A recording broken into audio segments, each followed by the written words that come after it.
चरितं रघुनाथस्य शतकोटिप्रविस्तरम्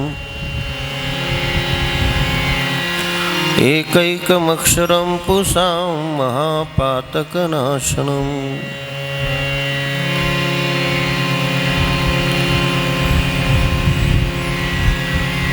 जनकपुरीमध्ये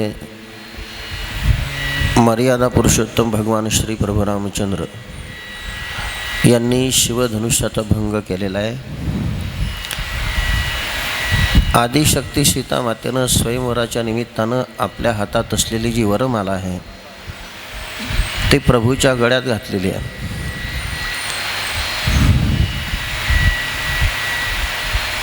राजा जनक आणि गुरु विश्वामित्र दोघांच्या विचारानं राजा दशरथाचे जे 4 मुलं आहेत राम, लक्ष्मण, भरत आणि शत्रुघ्न आणि त्यांच्या असलेल्या 4 कन्या अनुक्रमे सीता, उर्मिला, मांडवी आणि श्रुतकीर्ती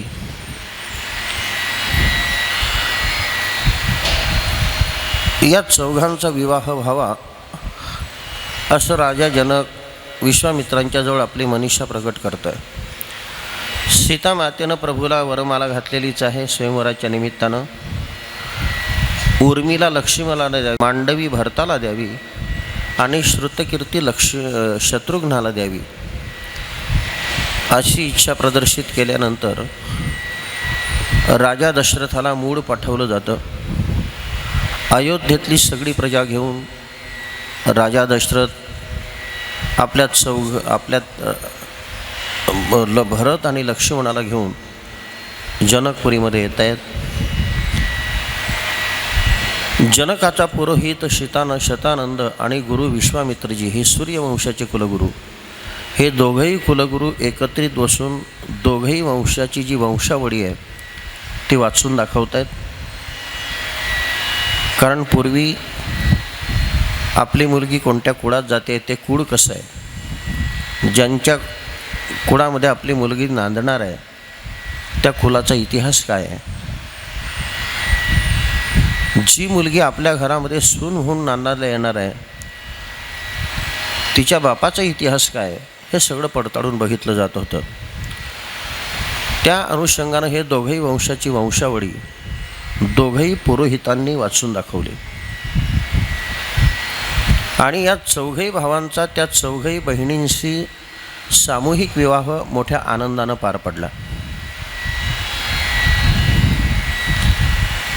आता लग्न कार्य म्हटलं की देण्याघेण्याचे व्यवहार असतात। काल आपण एक प्रश्न उपस्थित केला होता की लग्न कार्य म्हटलं की त्यामध्ये हुंडा देणं घेणं ह्या गोष्टी आल्या। अलीकडे बरेच मतमतांतर आहेत। काही लोक म्हणतात की लग्नामध्ये हुंडा घ्यावा का न घ्यावा, काही म्हणतात घेतलं तर काय बिघडतं, काही म्हणतात की घेतलं तर पाप लागतं। तर आपल्या मनाचे तारे तोडण्यापेक्षा शास्त्र काय सांगतं त्याच्यावर विश्वास ठेवणं जरुरीचं आहे। कदाचित तुम्हाला मनुस्मृती मान्य नसेल, कदाचित तुम्हाला महाभारताचे प्रमेय मान्य नसतील, पण आपले तुकोबाराय तर मान्य आहेत की नाही। आमच्या जगद्गुरु तुकोबारायांनी आवर्जून सांगितलं आहे, सलंकृत कन्यादान पृथ्वीदाना ते समान। जो अलंकारासहित मुलीचं कन्यादान करतो त्याला पृथ्वीदान दिल्याचं पुण्य लागतं। आणि एक प्रवाह जगामध्ये असा दिसतो की हुंडा घेणं हे पाप आहे। तर लक्षात ठेवा, हे आपले मतमतांतर बाजूला ठेवा, हुंडा घ्यायला शास्त्र विरोध करत नाही, फक्त त्यातला भाव काय तो लक्षात घ्या। यातला भाव असा आहे की मुलीच्या बापानं दिल्याशिवाय राहू नये आणि मुलाच्या बापानं काहीही मागू नये। कारण बिगर हुंड्यानं मुलीचं लग्न करणं आपल्या धर्मशास्त्रामध्ये दोष मानलेला आहे। कारण जी मुलगी आपण दुसऱ्याच्या घरामध्ये देणार आहोत, ती मुलगी काही पशु नाही, ती काही बकरी नाही, ती आदिशक्ती आहे. आणि आदिशक्ती ही बापाच्या घरून सन्मानानं गेली पाहिजे. म्हणून ज्याची जशी ताकद असेल त्या पद्धतीनं, एखादा बिचारा उद्योगपती असेल त्याच्या मुलीला त्या पद्धतीनं तो वाहील, एखादा बिचारा सामान्य शेतकरी असेल त्याच्या पद्धतीनं वाहील सोनं, एखादा बिचारा हमाली करणारा असेल, सालदारी करणारा असेल, एक गुंज का होईना परंतु त्या आदिशक्तीच्या अंगावर ते सोनं अलंकृत करेल. कारण ती आदिशक्ती आहे, जग घडवण्याची ताकद भगवंतानं तिच्यात दिलेली आहे. म्हणून ती सन्मानानं गेली पाहिजे. आणि या जगामध्ये ज्या कुळात आदिशक्ती सन्मानानं राहते तोच संसार सुखी होतो. जिथं आदिशक्ती अपमानित होते तिथं तुमचं केवढंही वैभव असलं तर ते टिकत नाही. राजा दशरथ आणि जनक राजा दोघेही मोठ्या पार्ट्या आहेत, आपल्यासारख्या नाहीत. राजा जनकाची ख्याती, राजा जनकाचं वैभव, राजा दशरथाचं वैभव दोघांची तुलना करून पहा. परंतु राजा जनकानं आपल्या जावयांना किती हुंडा दिला. लाखो गायी दान दिल्या. त्या नुसत्या गायी नाहीत तर गायीच्या पायामध्ये चांदीची पैंजणं, शिंगामध्ये सोन्याचे शेंड्या. हजारो हत्ती दान दिले. ते नुसते मोकळे हत्ती नाहीत तर हत्तीच्या पाठीवर सोनेरी झुला, सोन्याचा रंग दिलेला नाही, सोनेरी झुला, कॉट, गादी, पलंग या सगळ्यांचं वर्णन नाथ महाराजांनी केलेलं आहे. काय काय दिलं ते रामायण आपल्या तात्यांनी आपल्यासाठी आणलेलंच आहे. घरी जा. आणि आता अधिक मास संपल्यानंतर चातुर्मास्य सुरू होणार आहे. आपली पंढरपूरची पांडुरंगाची आषाढी वारी संपली की ती पौर्णिमा झाली, काला घेऊन तुम्ही घरी गेलात की भावार्थ रामायणाच्या पारायणाला प्रारंभ करा. आणि चातुर्मास्य आपल्या घरी, चातुर्मास्यामध्ये हे संपूर्ण भावार्थ रामायणाचं पूर्ण पारायण करा. कारण आपल्या वारकऱ्यांमध्ये जे जे काही फड आहेत, नवे नवे ज्ञानेश्वर माऊलींचं जे मंदिर आहे आपलं पंढरपूरचं, त्या मंदिरामध्ये अनेक वर्षापासून चातुर्मासामध्ये भावार्थ रामायणाचं प्रवचन केलं जातं. योगायोग आहे आपला. म्हणजे वाचल्यानंतर तुमचं सर्व लक्षात येईल. आता एक थोडासा भाग याच्यात असा आहे की जसा जसा समाज असेल, जसा जसा प्रांत असेल, जसा जसा विभाग असेल, जसा जसा धर्म असेल त्या पद्धतीनं विवाहाच्या पद्धती काही कमी अधिक अंशानं फरकानं बदललेल्या आहेत. मिथिला नगरीतली विवाहाची पद्धत अशी होती, लग्न लागल्यानंतर अतिशय सन्मानानं जेवण. आता पूर्वी आपल्याही संस्कृतीमध्ये दोघंही जे वर पक्ष आहेत, वधू पक्ष आहेत, याच्यामध्ये सन्मानानं जेवण कोणाला जेवण दिलं जात होतं? वर पक्षाला. कारण वर पक्ष हा मानाचा असतो. आता इथं वर पक्ष हा अयोध्येतला आहे, वधू पक्ष मिथिला नगरीतला आहे. नवरदेवाची पार्टी वर पक्षाची आहे, वधू पक्षाची ही मिथिला नगरीतली आहे. हे वऱ्हाड अयोध्येचं मिथिला नगरीमध्ये गेलेलं आहे. लग्न आनंदानं लागलं आहे. आणि लग्न लागल्यानंतर बाकीच्या लोकांच्या पंक्ती उठल्या, परंतु जी सन्मानानं बसणारी पंगत आहे ती माता भगिनींची, वऱ्हाडणींची. त्या वऱ्हाडणीची पंगत बसली. त्या मिथिला नगरीतली पद्धत अशी होती की वऱ्हाडणी जेवायला बसल्या की त्यांच्या ज्या व्याहिणी आहेत ना, त्यांनी चेष्टा करायची. कोणाची? वर पक्षांच्या माता भगिनींची. विनोद करायचा, चेष्टा करायचा, टिंगलटवाडी करायची आणि आनंदानं जेवण करायचं. भगवान प्रभू रामचंद्रांच्या अयोध्येतल्या ह्या वऱ्हाडणी पंक्तीमध्ये बसलेत. चारही नवरदेवांची पानं वाढलेली आहेत. नवऱ्या त्यांच्या शेजारी बसले. भगवान प्रभू रामचंद्र त्यांच्या शेजारी सीतामाता, लक्ष्मण त्यांच्या शेजारी उर्मिला, भरत त्यांच्या शेजारी मांडवी, शत्रुघ्न त्यांच्या शेजारी श्रुतकीर्ती. आजूबाजूनं त्या सगळ्या माता भगिनी. पात्र वाढलीत. बोला पुंडलिक वरदा झाली. आणि एक मिथिला नगरीतली बाई या वऱ्हाडनी जेवायला बसल्यानंतर त्या व्याहिणींची चेष्टा करायला लागली. आता चेष्टा करत असताना माता भगिनी कशा करतील हे काही सांगता येत नाही. वर त्यांचे गाणेही जोडवलेले वेगळेच असतात, त्यांची चेष्टा करण्याची पद्धती वेगवेगळी असते. आणि काय त्या कवित्व करण्याची बुद्धी भगवंतानं त्यांना दिलेली आहे, लागलीच कवित्व करतात. आम्ही या शिरपूर तालुक्यामध्ये एकदा गेलो. आमच्या तात्यांचा बराच त्या ठिकाणी सहवास झालेला आहे, वाडी वगैरे त्या परिसरामध्ये.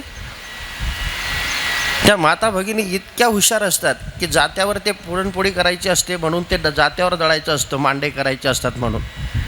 त्या 2 माता भगिनी बसल्यात. आषाढीची वारी पुढे येणार होती, महाराज लोकांना पुरणपोळी करायची होती म्हणून जात्यावर दळण दळताना त्या सहज गाणे गायला लागल्या. एक ती माता भगिनी बोलायला लागली, संसारा येऊनी एक वेळ पंढरी करवा, संसारा येऊनी एक वेळ पंढरी करवा, एकादशीना पारण चंद्रभागामा सोडवा. समोरची माता भगिनी लागलीच तिला उत्तर देते, संसारा येऊनी एक वेळ कर पंढरी कर येड्या, चंद्रभागा दोन्ही थड्यामध्ये पुंडलिक मारे बुड्या. काय ते देवाने त्यांना बुद्धी दिलेली असते. तसं ती एक माता भगिनी या वरपक्षांच्या माता भगिनींची चेष्टा करायला लागली, टिंगलटवाडी करायला लागली. काय बोलते बघा. अहो म्हटलं, या अयोध्येतल्या बाया किती हुशार आहेत, अयोध्येतल्या बाया किती जालिम आहेत. आणि त्यांच्या व्याहिणीनं त्या अयोध्येतल्या बाया किती जालिम आहेत. म्हटलं काय झालं. म्हटलं या अयोध्येतल्या बाया अशा आहेत की त्यांना खीर खाल्ली की पोरं होतात. कारण ह्या चौघही भावांची निर्मिती कशापासून होती.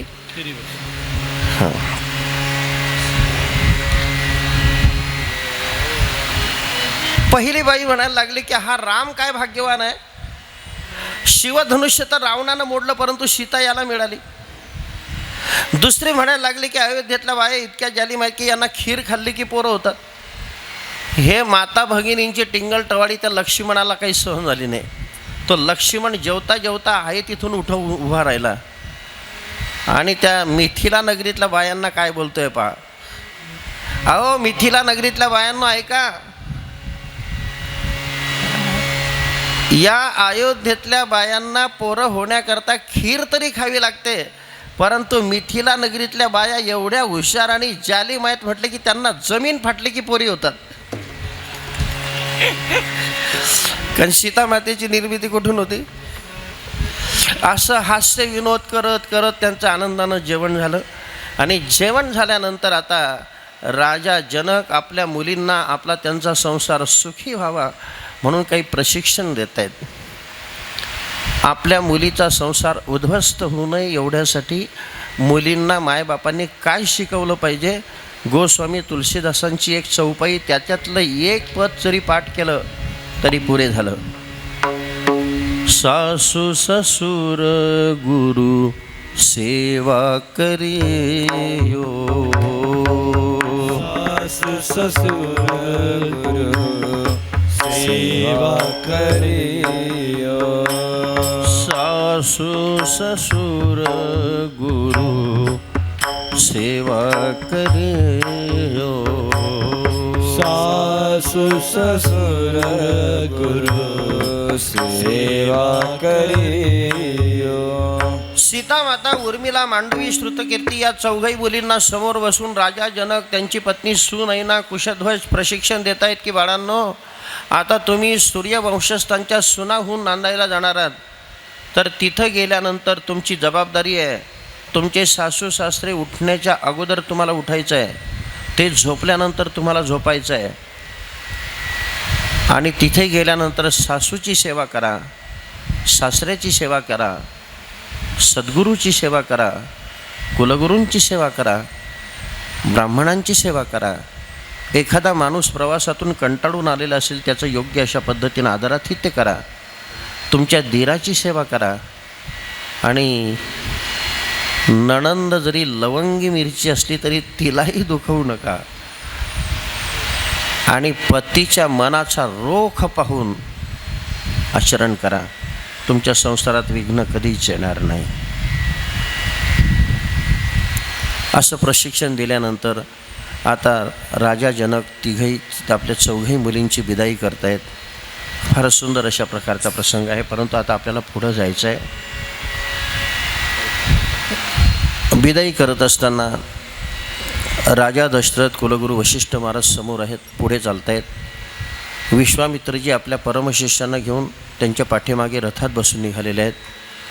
काही अंतर चालत गेल्यानंतर अशी एक भली मोठी वावटळी येते. त्या वावटळीतून एक भला मोठा दिव्य पुरुष प्रगट होतो आणि तो दिव्य पुरुष प्रगट झाल्यानंतर त्याचं असं स्वरूप असतं, घलभोट दिव्य स्वरूप, कपाळाला त्रिपुंड्र लावलेला, एका हातात परशु, एका हातामध्ये विष्णूचाप, तो म्हणजे भार्गव परशुराम. भगवान प्रभू रामचंद्रांची त्याची शाब्दिक चकमक होते. शाब्दिक चकमक झाल्यानंतर काय काय बोलतात हे आपण बऱ्याच वेळेला ऐकलेलं आहे. शेवटी इथं फक्त एकच काम महत्त्वाचं आहे की एका रामाचं काम संपतं आणि एका रामाचा अवतार सुरू होतं, एका रामाचा अवतार संपतो. भार्गव राम आणि दाशरथी राम, रामापुढे राम आहेत. एक भार्गव राम आहे, एक दाशरथी राम आहे. एका रामाचा अवतार कार्य संपत आहे, दुसऱ्या रामाचा अवतार कार्य सुरू होत आहे. मग भार्गव परशुराम आपली सगळी जी आयुध आहेत ते भगवान प्रभू रामचंद्रांच्या समोर ठेवून बोलत आहेत की हे प्रभू, मी हा दिव्य धनुष्यबाण सज्ज केलेला आहे, हा कुठे सोडू सांगा. त्यावेळेला परशुरामजी बोलत आहेत की हा तुम्ही सोडलेला, हा धरलेला दिव्य बाण आहे ना, हा माझ्या ठिकाणी असलेला जो क्रोध आहे, माझ्या ठिकाणी असलेला जो अभिमान आहे, त्याचं छेदन करण्याकरता सोडा. भगवान प्रभू रामचंद्र तो दिव्य धनुष्यबाणानं परशुरामाचा क्रोध छेदून टाकतात, त्याचा अभिमान छेदून टाकतात. भार्गव परशुराम आपल्या स्वस्थानावर निघून जातात आणि मर्यादा पुरुषोत्तम भगवान श्री प्रभू रामचंद्र आपल्या सगळ्या भावांना घेऊन आता अयोध्या नगरीमध्ये येऊन दाखल झालेले आहेत. सीता माता, उर्मिला, मांडवी, श्रुतकीर्ती या चौघही सुनार अयोध्येत आल्यानंतर अयोध्येमध्ये आनंदाचं वातावरण. जिकडे तिकडे विद्युत रोषणाई, सडा संमार्जन केलेलं, वृंदावनं सुशोभित केलेली, गुढिया तोरणे करीती, कथा गाती गाणे, अशा पद्धतीचं ते वातावरण. मग आता अयोध्येमध्ये कसली विघ्न तयार होत आहेत. हे विघ्न कसे पुढे रामायण नेत आहेत पहा. यज्ञ संरक्षणासाठी गेल्यानंतर आता भगवान प्रभू पहिल्यांदाच आता अयोध्येत येत आहेत. आल्यानंतर सीता मातेला घेऊनच आलेले आहेत. आता यांच्या पुढे कसलं ताट वाढून ठेवलं आहे हे आपल्या सर्वांना जाणीव आहे. भगवान प्रभू रामचंद्र त्या अयोध्येत आल्यानंतर राजा दशरथ एके दिवशी आपल्या आरशामध्ये आपला चेहरा पाहतात आणि चेहरा पाहिल्यानंतर आपल्या कानाच्या बाजूला एक पांढऱ्या केसांचा पुंज त्यांना दिसतो. तो पांढऱ्या केसांचा पुंज पाहिल्यानंतर राजा दशरथ ठरवतोय की आता आपलं म्हातारपण जवळ येत आहे, आपली स्मरणशक्ती पण काम देत नाही, राज्यकारभार करण्याची ताकद आपल्यात नाही, इंद्रियामध्ये पाटव्य राहिलेलं नाही.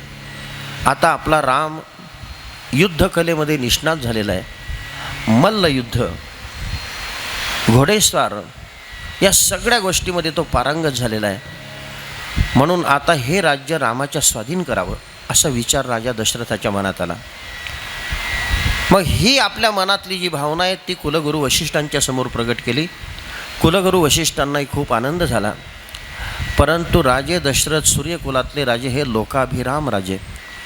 आपल्याला जी गोष्ट आवडते ती गोष्ट लोकांना आवडते की नाही ते पहिल्यांदा पडताळा घेतला पाहिजे. म्हणून आपल्याला राम राजा करायचा ही आपल्या मनातली गोष्ट आहे, परंतु ज्या लोकांसाठी रामाला राजा म्हणून नियुक्त करायचा आहे तो राम लोकांना मान्य आहे की नाही ते आपण ठरवलं पाहिजे ना. म्हणून भगवान प्रभू रामचंद्रांच्या नियुक्तीसाठी राजा दशरथानं आपली राजसभा बोलवली आणि राजसभेमध्ये आपलं निवेदन दिलं की हे बघा अयोध्यावासियांनो, हे बघा सभास्थितांनो, माझ्या मनातला एक महत्त्वाचा विचार मी आज तुमच्यासमोर प्रगट करतोय आणि त्याला तुमची संमती मला अपेक्षित आहे. सगळे लोक कुतूहलानं राजाकडे बघायला लागले. आता माझं वय झालेलं आहे, माझी स्मरणशक्ती काम देत नाही, इंद्रियामध्ये पाटव्य राहिलेलं नाही, राज्य कारभार करण्याची एवढी ताकद माझ्यात राहिलेली नाही. म्हणून माझी अशी इच्छा आहे की आता आपला राम शस्त्रास्त्र विद्येमध्ये प्रवीण झालेला आहे, मल्लयुद्धामध्ये प्रावीण्य त्याने मिळवलेलं आहे. त्यानंतर सगळ्या गोष्टी आता राज्यकारभारासहित तो व्यवस्थित सांभाळू शकतो. म्हणून माझ्या मनाची अशी इच्छा आहे की आता रामाला राजगादीवर बसवावं आणि मी निवृत्त होऊन त्याचा अभिषेक करावा. रामाला गादीवर बसवा म्हटल्यानंतर सगळ्या त्या सभास्थितांनी आनंदानं टाळ्या वाजवल्या आणि भगवान प्रभू रामचंद्रांच्या नामाचा जय जयकार केला. सियावर रामचंद्र भगवान की जय, पवन सुत हनुमानजी महाराज की. आता भगवान प्रभू रामचंद्र आता राजे होणार त्याच्या अगोदर एक घटना अशी घडलेली असते की हे चौघही भाऊ ज्या वेळेला तिथं लग्न करून येतात त्यावेळेला भरताचा मामा युधाजित हा अयोध्येत येतो आणि राजा दशरथासमोर एक इच्छा प्रदर्शित करतो की राजेसाहेब, माझी अशी इच्छा आहे की माझा भाचा भरत आणि शत्रुघ्न हे आता नवीनच आलेले आहेत, तर यांना माझ्या नगरीत न्यावं. राजा दशरथ आनंदानं परवानगी देतो आणि तो युधाजित, भरताच्या मामाचं नाव युधाजित, हा त्या दोघही भावांना घेऊन त्याच्या नगरीमध्ये निघून जातो. इकडे राजा दशरथाच्या मनात हा विचार आल्यानंतर राजसभेमध्ये हा विषय होतो. आता भगवान प्रभू रामचंद्र राजगादीवर बसणार, तेवढ्यामध्ये राजा दशरथ त्या सिंहासनाला विनंती करतोय की हे सिंहासना, मी तुला एक प्रार्थना करतोय, एक विनंती करतोय की अयोध्येची निर्मिती करणारा आमचा पूर्वज इक्ष्वाकू राजा त्याने तुझी स्थापना केलेली आहे. जसं इक्ष्वाकू राजाला तू सांभाळलं तसं माझ्या रामाला तू सांभाळ, माझ्या हरिश्चंद्र राजाला जसं तू सांभाळलं तसं त्याला सांभाळ, माझ्या दिलीप राजाला जसं सांभाळलं तसं तू त्याला सांभाळ. आमचे जेवढे पूर्वज आहेत त्रिशंकू, शिबी राजा, या सगळ्यांना जसं तू सांभाळलं तसं तू त्यांना सांभाळ. आमचा वंश ज्यांच्या नावानं ओळखला जातो त्या रघुराजाला जसं सांभाळलं तसं तू त्याला सांभाळ. माझे पिताश्री अजय राजा त्यांना जसं तू सांभाळलं तसं याला सांभाळ. आणि हे सिंहासना, मी तुझ्यावर बसलेलं असताना राज्यकारभार केला, मला जशी अनिती कधीच स्फुरण पावली नाही तसं माझ्या रामाकडून अनिती कधीच होऊ देऊ नको. पुत्रवत त्याने या प्रजेचं रक्षण केलं पाहिजे, अशा पद्धतीनं तू त्याला सांभाळ. आता पहा, भगवान प्रभू रामचंद्रांना आदेश दिलेला की आता तुला राज्याचा अधिपती बनवायचा आहे. चैत्र महिन्यामध्ये गुरुपुष्यामृताचा योग बघितला आणि त्या दिवशी आता भगवान प्रभू रामचंद्रांचा राज्याभिषेक सोहळा संपन्न होणार. देशोदेशीचं जे तीर्थ आहेत सगळे भारतवर्षातलं सगळं एकत्रित केलं आहे. चारही समुद्रांचं जल एकत्रित केलेलं आहे अभिषिंचनासाठी. देशोदेशीचे ब्राह्मण एकत्रित केलेले आहे. सर्व ऋषीमुनी लोकांना निमंत्रण दिलेलं आहे आणि आता राज्याभिषेकाचा सोहळा जो आहे तो आता संपन्न होणार आहे. तेवढ्यामध्ये आता या पवित्र कार्यामध्ये विघ्न कसं येतं, आता हे चिंतन आहे. आता भगवान प्रभू रामचंद्र हे राजगादीवर बसू नये याच्यासाठी विघ्न करणारी कोण आहे? भगवान प्रभू रामचंद्र अयोध्येचा अधिपती होऊ नये ही इच्छा मंथरेची आहे का कैकेयीची आहे?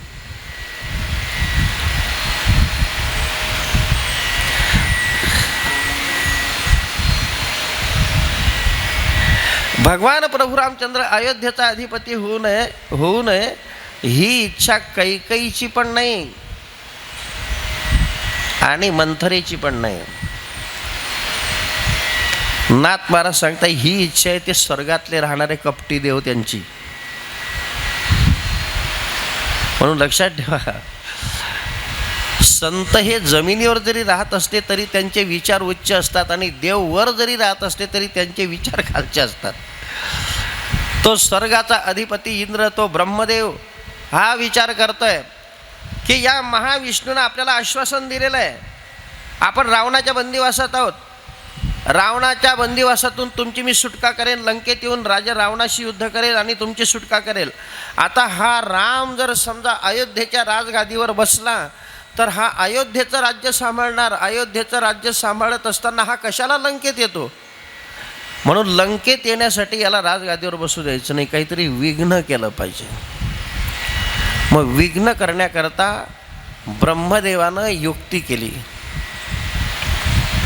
सगळे देव ब्रह्मदेवाजवळ गेले, विनंती करतायत की हे ब्रह्मन, या देवानं तर आम्हाला आश्वासन दिलेलं आहे आणि आता हा तर राज्याभिषेकाची तयारी करतोय. हा राजगादीवर बसला तर आमची सुटका कोण करणार? ब्रह्मदेव म्हणायला लागला, आता त्यांच्या कार्यामध्ये विघ्न कोण करेल? रामाच्या कार्यामध्ये विघ्न करण्याची कोणाची ताकद नाही, परंतु तुमची सुटका करणं जरुरीचं आहे. म्हणून त्या ब्रह्मदेवाने एक युक्ती केली. कोण असं विघ्न करण्याकरता कुशल आहे? ब्रह्मदेवाने अंतर्मुखतेनं बघितलं की या जगतामध्ये विकल्प अशी एक शक्ती आहे की ते पवित्र कार्यामध्ये विघ्न करू शकते. म्हणून त्या विकल्पाला जवळ घेतलं आणि त्या विकल्पाला सांगितलं, विकल्पा, तुला एक काम करायचं आहे. तो विकल्प म्हणायला लागला, ब्रह्मदेवा, म्हटले दिलं अभिवचन. म्हटले तुम्ही काम सांगावं, आम्ही करावं. कोणतंही काम असू द्या, आम्ही करतो, फक्त काम काय ते सांगा ना. ब्रह्मदेवाने सांगितलं, पहिल्यांदा अभिवचन दे, काम अवघड आहे. म्हटले किती का अवघड असे ना? म्हटले आता उद्या गुरुपुष्यामृताच्या योगाला भगवान प्रभू रामचंद्र अयोध्येच्या राजगादीवर विराजमान होणार आहे. काहीही झालं तरी चालेल, परंतु रामाला गादीवर बसू द्यायचं नाही आणि तो राम अयोध्येत न राहता 14 वर्ष वनवासात गेला पाहिजे, असं काहीतरी कर. तो विकल्प म्हणायला लागला, ब्रह्मदेवा, माझी शक्ती सगळीकडे चालते पण राम कार्यात माझी शक्ती चालत नाही. रामाच्या ठिकाणी माझा प्रभावच चालत नाही. ब्रह्मदेव म्हणायला लागला, काळजी करू नको, काम कसं करायचं त्याची युक्ती मी तुला सांगतो. अयोध्येमध्ये सगळे लोक असे आहेत की त्या सगळ्यांना राम आवडतो, पण एकच व्यक्ती अशी आहे की तिला राम आवडत नाही. ते रामाचा मत्सर करते, रामाचा आतून द्वेष करते. ती व्यक्ती म्हणजे मंथरा. त्या मंथरेचा आश्रय विकल्पा तू जर केला तर मात्र तुझं हे काम सिद्धीला जाऊ शकतं. पण म्हटलं मंथरेची गाठ भेट मला कधी कुठे होईल? म्हटलं शरयूच्या आपल्या कैकेयीच्या महालामध्ये. पण म्हटलं कैकेयीच्या महालात मी कसा जाऊ शकतो? कारण कैकेयीचा महाल अयोध्येमध्ये आहे आणि अयोध्या नगरीची सगळी ही पंचक्रोशी रामनामानं दुमदुमलेली आहे आणि जिथं रामनामाचा गजर अहोरात्र असेल तिथं माझा प्रवेश कधीच होत नाही. मग त्या मंथरेची गाठ मला कधी होईल? कारण ती मंथरा कैकेयीच्या महालात राहते, ती तिची दासी आहे. म्हटलं काळजी करू नको, तिची भेट कुठे होईल तो स्पॉट मी तुला सांगते, ते ठिकाण सांगते. म्हटले ही मंथरा दररोज संध्याकाळी बागेमध्ये फिरायला येते आणि ही मंथरा अशी आहे की तिला बागेतली सुंदर फुलं आवडत नाही, सुंदर फळं आवडत नाही. तिला फक्त एकच फळ आवडतं, ते म्हणजे कलिंगड. त्या कलिंगडाचा आश्रय जर तू विकल्पा घेतला तर मात्र हे काम सिद्धीला जाऊ शकतं. विकल्प म्हटलं काही हरकत नाही. मग विकल्पाला युक्ती सांगितल्यामुळे तो विकल्प ही मंथरा येण्याच्या अगोदर त्या बागेत जाऊन बसला. तो पहिल्यांदा जो बसला तो हिवराच्या झाडावर. हां, म्हणून विकल्प हा हिवराच्या झाडावर बसल्यामुळे काय ज्ञानोबारायांनी ते वर्णन केलं असेल देव जाणे, की पै हिवराची सावली सज्जनी जैशी वाळली. सज्जन माणसं त्या हिवराच्या झाडाच्या खावली कधी बसत नाही, कारण विकल्पाचा संचार तिथं आहे. वेळेनुसार ही मंथरा काठी टेकीत त्या बगीचात आली, बागेत आली आणि बागेत आल्यानंतर फुलांकडे पाहते. ते सुंदर रंगीबेरंगी सुगंधित फुलं, परंतु त्याकडे पाहून ती आकर्षित होत नाही. सुंदर अशा प्रकारचे फळ आहेत त्याच्याकडे पाहून आकर्षित होत नाही. फिरता फिरता त्या कलिंगडाच्या वेलीजवळ जाते आणि तिथे कलिंगड फळ तिला दिसतं. ते तिच्या आवडीचंच असतं. त्या कलिंगडाच्या वेलीजवळ जाऊन आता त्या फळाला ती तोडणार. तेवढ्यामध्ये तो हिवराच्या झाडावर बसलेला विकल्प टुनकन उडी मारतो आणि त्या कलिंगडावर जाऊन बसतो. त्या कलिंगडाचं फळ तोडल्यानंतर ती आधासासारखी ते फळ तिथंच फोडते आणि तिथं ते फळ खाते. फळ खाल्ल्यानंतर प्रकार असा होतो की त्या विकल्पाच्या त्या कलिंगडाच्या आश्रित असलेला जो विकल्प आहे तो त्या मंथरेच्या उदरात शिरतो. आणि मंथरेच्या उदरात तो विकल्प शिरल्यानंतर पहिल्यांदाच ती रामाची द्वेष करणारी तो विकल्प शिरल्यानंतर आता ती ते कैकेयीला काय शिकवते पहा. सुरुवातीच्या दिवशी बघितलं की कौशल्या ही सद्विद्या आहे, सुमित्रा ही शुद्ध मेधा आहे, कैकेयी अविद्येचं स्वरूप आहे आणि ही मंथरा कुविद्येचं स्वरूप आहे. ही मंथरा ती फळ खाल्ल्यानंतर काठी टेकीत पुन्हा कैकेयीच्या महालामध्ये गेली. कारण रामाचा ती द्वेष करणारीच होती. राम तिला आवडतच नव्हता. कारण ती कसा द्वेष करायची बघा. रामायणात असा एक उल्लेख आलेला आहे की एके दिवशी ती झाडत असताना तिने ते घर झाडत असताना झाडताचा तो केर असतो, पुंजा असतो, तो बाहेर काढला आणि भगवान प्रभू रामचंद्र चाहत असताना विनाकारण काही कारण नसताना त्यांच्या अंगावर फेकला. हिने काही कारण नसताना आपल्या अंगावर हा केर कचरा टाकला म्हणून प्रभूलाही थोडा राग आला आणि प्रभूने तिला त्यावेळेला शाप दिला की जा तू कुब्जा होऊन पडशील. म्हणून ती कुब्जा झाली.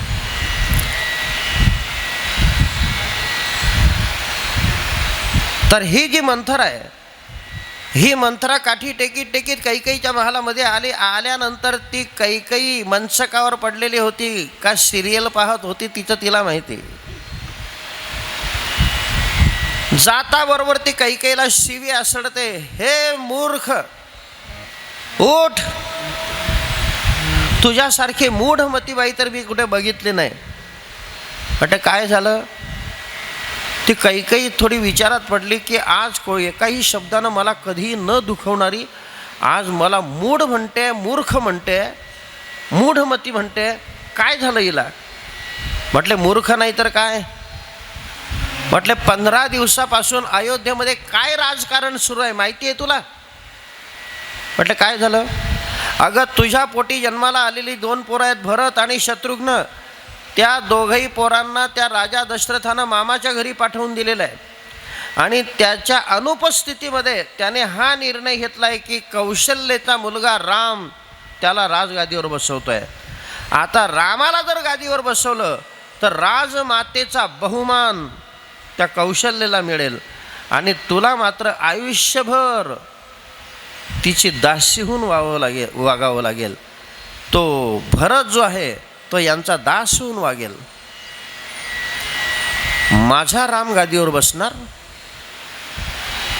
त्या कैकेयीला खूप आनंद झाला. ती म्हणायला लागली, बघ मंथरे, तू ही आनंदाची बातमी सांगितली, माझा राम गादीवर बसणार, ही शुभ वार्ता तू सांगितली, त्याच्या मोबदल्यात मी तुला एक दागिना देते म्हटले. नाथ महाराज म्हणतात तिने दागिना देऊ केला. कारण त्या कैकेयीचं भगवान प्रभू रामचंद्रांवर किती प्रेम होतं आणि प्रभूचंही कैकेयीवर किती प्रेम होतं. एका महात्म्याच्या अमृतवाणीतून रामायणातूनच असं ऐकलेलं आहे की ज्या वेळेला भगवान प्रभू रामचंद्र सीता मातेचं स्वयंवर करून विवाह करून मिथिला नगरीतून अयोध्येत आले त्यावेळेला पहिल्यांदा दर्शनाला जर कोणाच्या महालात गेले असतील तर कैकेयीच्या. आणि कैकेयीच्या महालामध्ये गेल्यानंतर ती कैकेयी यांना काय देते पहा. ज्या महालामध्ये गेलेले होते त्या महालाची अजून वास्तुशांती व्हायची होती. तो महाल असा होता की ती कैकेयी एकदा झोपेत असताना तिने स्वप्नात एक सुंदर अशा प्रकारचा महाल बघितला. जागृतीत आल्यानंतर तो स्वप्नात पाहिलेला महाल मला पाहिजे म्हणून आपल्या पतिदेवांजवळ इच्छा प्रदर्शित केली. राजा दशरथाजवळ की पतिदेवा, मी झोपेत असताना मला एक स्वप्न पडलं आणि त्या स्वप्नामध्ये आज मी अतिशय सुंदर अशा प्रकारचा महाल बघितला. तसा महाल मला शरयूच्या किनाऱ्यावर बांधून द्या. आता राजा दशरथाला काय अवघड होतं. राजा दशरथ म्हणायला लागला, काही तुला तो महाल जर पाहिजे असेल तर त्या महालाचा आराखडा जो प्लॅन आहे तो मला पहिल्यांदा काढून दे ना. त्या पद्धतीनं मी तुला बांधून देतो. तुला किचन कोणत्या बाजूला पाहिजे, देवघर कुठं पाहिजे, शयनगृह कुठं पाहिजे, पाहुणे आल्यानंतर त्यांचं आदरातिथ्याचा हॉल कुठं पाहिजे ते सांग ना.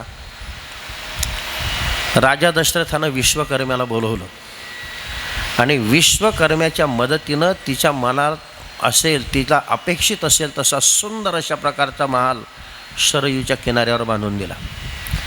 अजून राजा दशरथ आणि ती कैकेयी तिथं राहायला गेलेली नाही. तेवढ्यामध्ये हे मुलं लग्न करून आलेत. भगवान प्रभू रामचंद्र पहिल्यांदा सीता मातेला घेऊन कोणाच्या दर्शनाला गेले असतील तर या कैकेयीच्या. त्या कैकेयी मातेनं भगवान प्रभू रामचंद्रांना आपल्या छातीशी कवटाळलं, पाठीवून डोक्यावरून हात फिरवला आणि सांगितलं, बाळा आता तुझ्या बापाचा माझा तर संसार झालेला आहे. मला स्वप्नामध्ये जो महाल दिसला त्याचं मी तुझ्या बापाकडून हे बांधून घेतलं आहे. आता मला काय करायचं आहे. आता तुमचं लग्न झालं आहे, हा जो महाल आहे त्या महालामध्ये तू आणि सीता राहा. एवढं प्रेम होतं. परंतु इतकं जीवापाड प्रेम करणारी ती कैकेयी त्या भगवान प्रभू रामचंद्रांची वैरीण कशी बनते त्याचं हे सुंदर अशा प्रकारचं चित्र आहे. ही मंथरा काठी टेकीत टेकीत त्या महालामध्ये गेली आणि तिला वाईट वाईट बोलते की हे कैकेयी मूर्ख उठ. ती विचारात पडल्यानंतर पुन्हा विचार करते की मला ही का दुखवते, मला ही मूर्ख का म्हणते. राम राज्याभिषेकाची बातमी सांगितल्यानंतर पुन्हा ती तिचं अभिनंदन करते. ही शुभ वार्ता तू सांगितली म्हणून मी तिला दागिना देते. ती मंथरा विचार करायला लागली की हिच्यावर पहिला फासा मी टाकला परंतु हिने पडू दिला नाही. आता दुसरा फासा असा टाकते की तिच्या ती अडकल्याशिवाय राहणार नाही.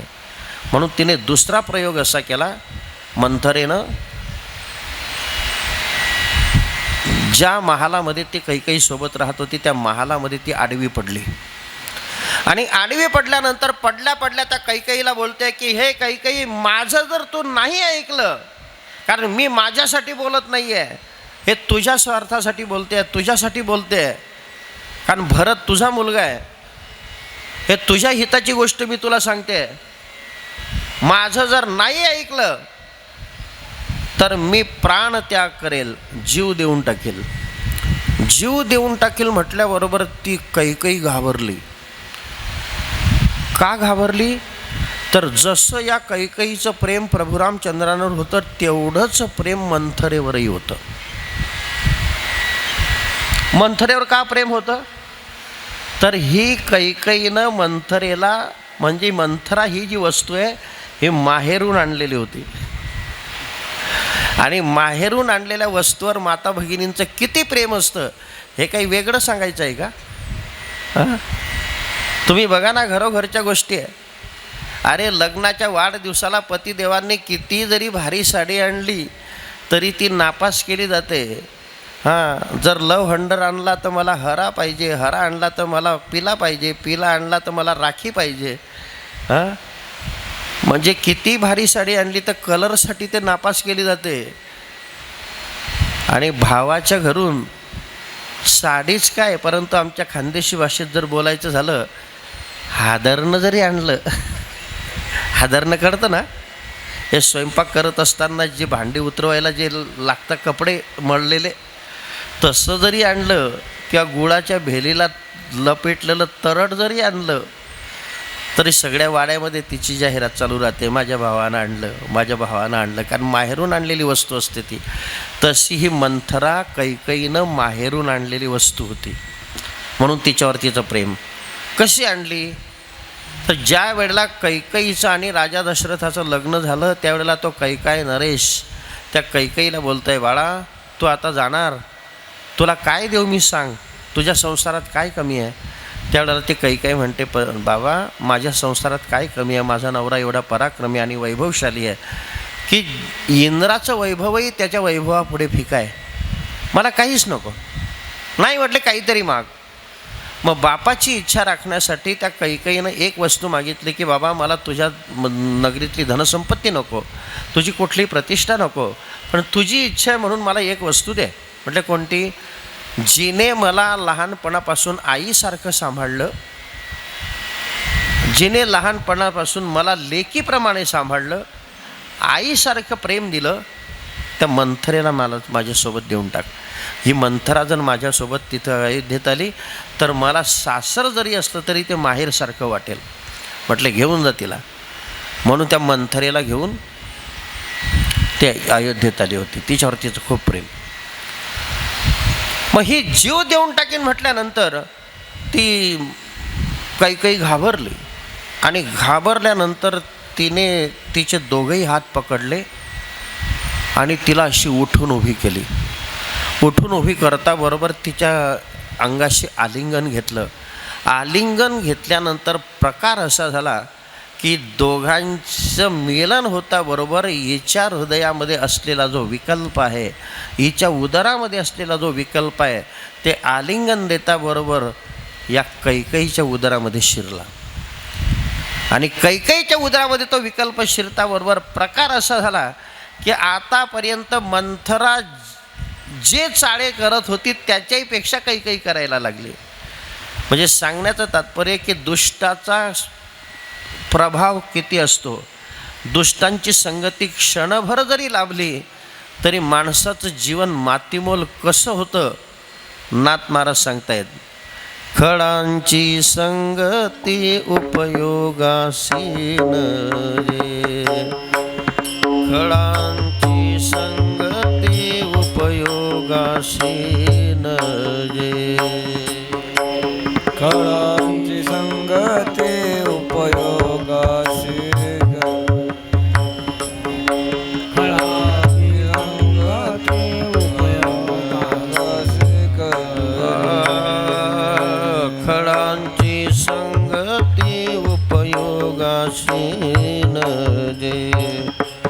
खडांची संगती उपयोगासी रे, खडांची संगती उपयोगासी रे, खडांची संगती उपयोगासी आपणा अपाय त्याची संगे, आपणा अपाय त्याची संगे, हरिमुखी गाता हरपली चिंता, हरिमुखी गाता हरपली चिंता, गाता हरपली चिंता, हरिमुखी गाता हरपली चिंता.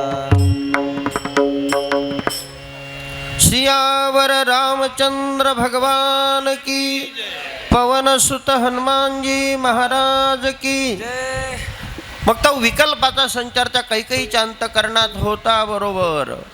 ती कैकेयी आता दासीसारखी मंथरेच्या समोर हात जोडायला लागली आणि बोलते, मंथरे तू माझी खरी हित करतेस, माझं हित फक्त तुला कळतंय, आता सांग मी काय करू ते. आता ती मंथरा तिला काय शिकवते बघा. कैकेयी मी सांगते ते तुला पटतंय ना, की आता राम जर गादीवर बसला तर राजमातेचा बहुमान त्या कौशल्याला मिळेल, तुला दासी होऊन वागावं लागेल, तुझा भरत राज्यहीन होईल, म्हणून तुला मी काही युक्ती सांगते. म्हटले काय युक्ती करायची? म्हटले तू राजा दशरथाची आवडती राणी आहे. म्हटले हो. राजा दशरथ रतिक्रीडेसाठी तुझ्याकडे येतो. आल्यानंतर तू एक काम करायचं की दररोज ज्या शयनगृहामध्ये असते तिथं थांबायचं नाही. तुझ्या महालामध्ये जी धुळीने माखलेली खोली असेल, अंधाराची खोली असेल, तिच्यामध्ये जाऊन पडायचं, खाली जमिनीवर पडायचं केस मोकळे सोडायचे, गळ्यातली गडसरी तोडून टाकायची, मलिन वस्त्र धारण करायचे आणि राजा आल्यानंतर त्याला जरा वचनात घेऊन 2 वर मागून घ्यायचे. म्हटलं कसले वर? म्हटले ज्या वेळेला तुम्ही शुक्रलोकावर स्वारी करण्याकरता गेलात त्यावेळेला शुक्राचार्यांनी रथाचा आख मोडला. त्यावेळेला राजा दशरथ तुझ्याशी काय बोलला होता? म्हटलं त्यांनी मला 2 वर देऊ केलेले आहे. मग आता ते 2 वर मागण्याची आज योग्य वेळ आहे. ते 2 वर मागून घे. म्हटलं काय वर मागू सांगा बरं. आता बघा, वरांचा जो तपशील आहे ती मंथरा कैकेयीला सांगून ठेवते. आता कैकेयी 2 वर मागणार. ते कोणते वर आहे बघा. हां, सगळ्यांना माहिती आहे. कोणते 2 वर मागितले? हां, भरताला राजगादी आणि 14 वर्ष रामाला वनवास, हे 2च वर मागितले. पण यापैकी पहिला वर कोणता मागितला हो? कारण जो वरांचा क्रम आहे तो चुकायला नको. पहिल्या वराने रामाला 14 वर्षाचा वनवास नाहीये. पहिल्या वराने भरताला राजगादी आणि दुसऱ्या वराने रामाला 14 वर्षाचा वनवास, तोही अयोध्येच्या पंचक्रोशीत नाही, दंडकारण्यामध्ये गौतमीच्या तीरावर. काय ह्या मागण्याचा हेतू आहे? जर पहिल्या वराने रामाला वनवास मागितला तर रामावर सर्वांचं प्रेम आहे, म्हणून हे सगळी अयोध्येतली प्रजा रामाच्या पाठीमागे निघून जाईल. आणि रामाच्या पाठीमागे निघाल्यानंतर भरताच्या अभिषेकाला कोण थांबणार आहे? म्हणून रामाचा अभिषेक ज्या उल्हासात होणार होता त्याच उल्हासामध्ये, त्याच आनंदामध्ये भरताचा अभिषेक झाला पाहिजे. आणि अयोध्येतली गवताची काठी सोबत न देता वल्कल नेसून तो त्या दंडकारण्यात गौतमीच्या तीरावर गेला पाहिजे. दंडकारण्यातच का वनवास? गौतमीच्या तीरावर का वनवास? तर हा दंडकारण्याचा जो भाग आहे, इथं पूर्वी राक्षसांची वस्ती फार मोठी होती आणि तिच्या मनातला भाव असा होता की हा राम जर तिकडे वनवासाला गेला तर तिकडे एखाद्या राक्षसानं यांना खाऊन टाकलं तर निष्कंटक अशा पद्धतीचा भरत राज्य करेल, म्हणून त्याला तिकडे वनवास.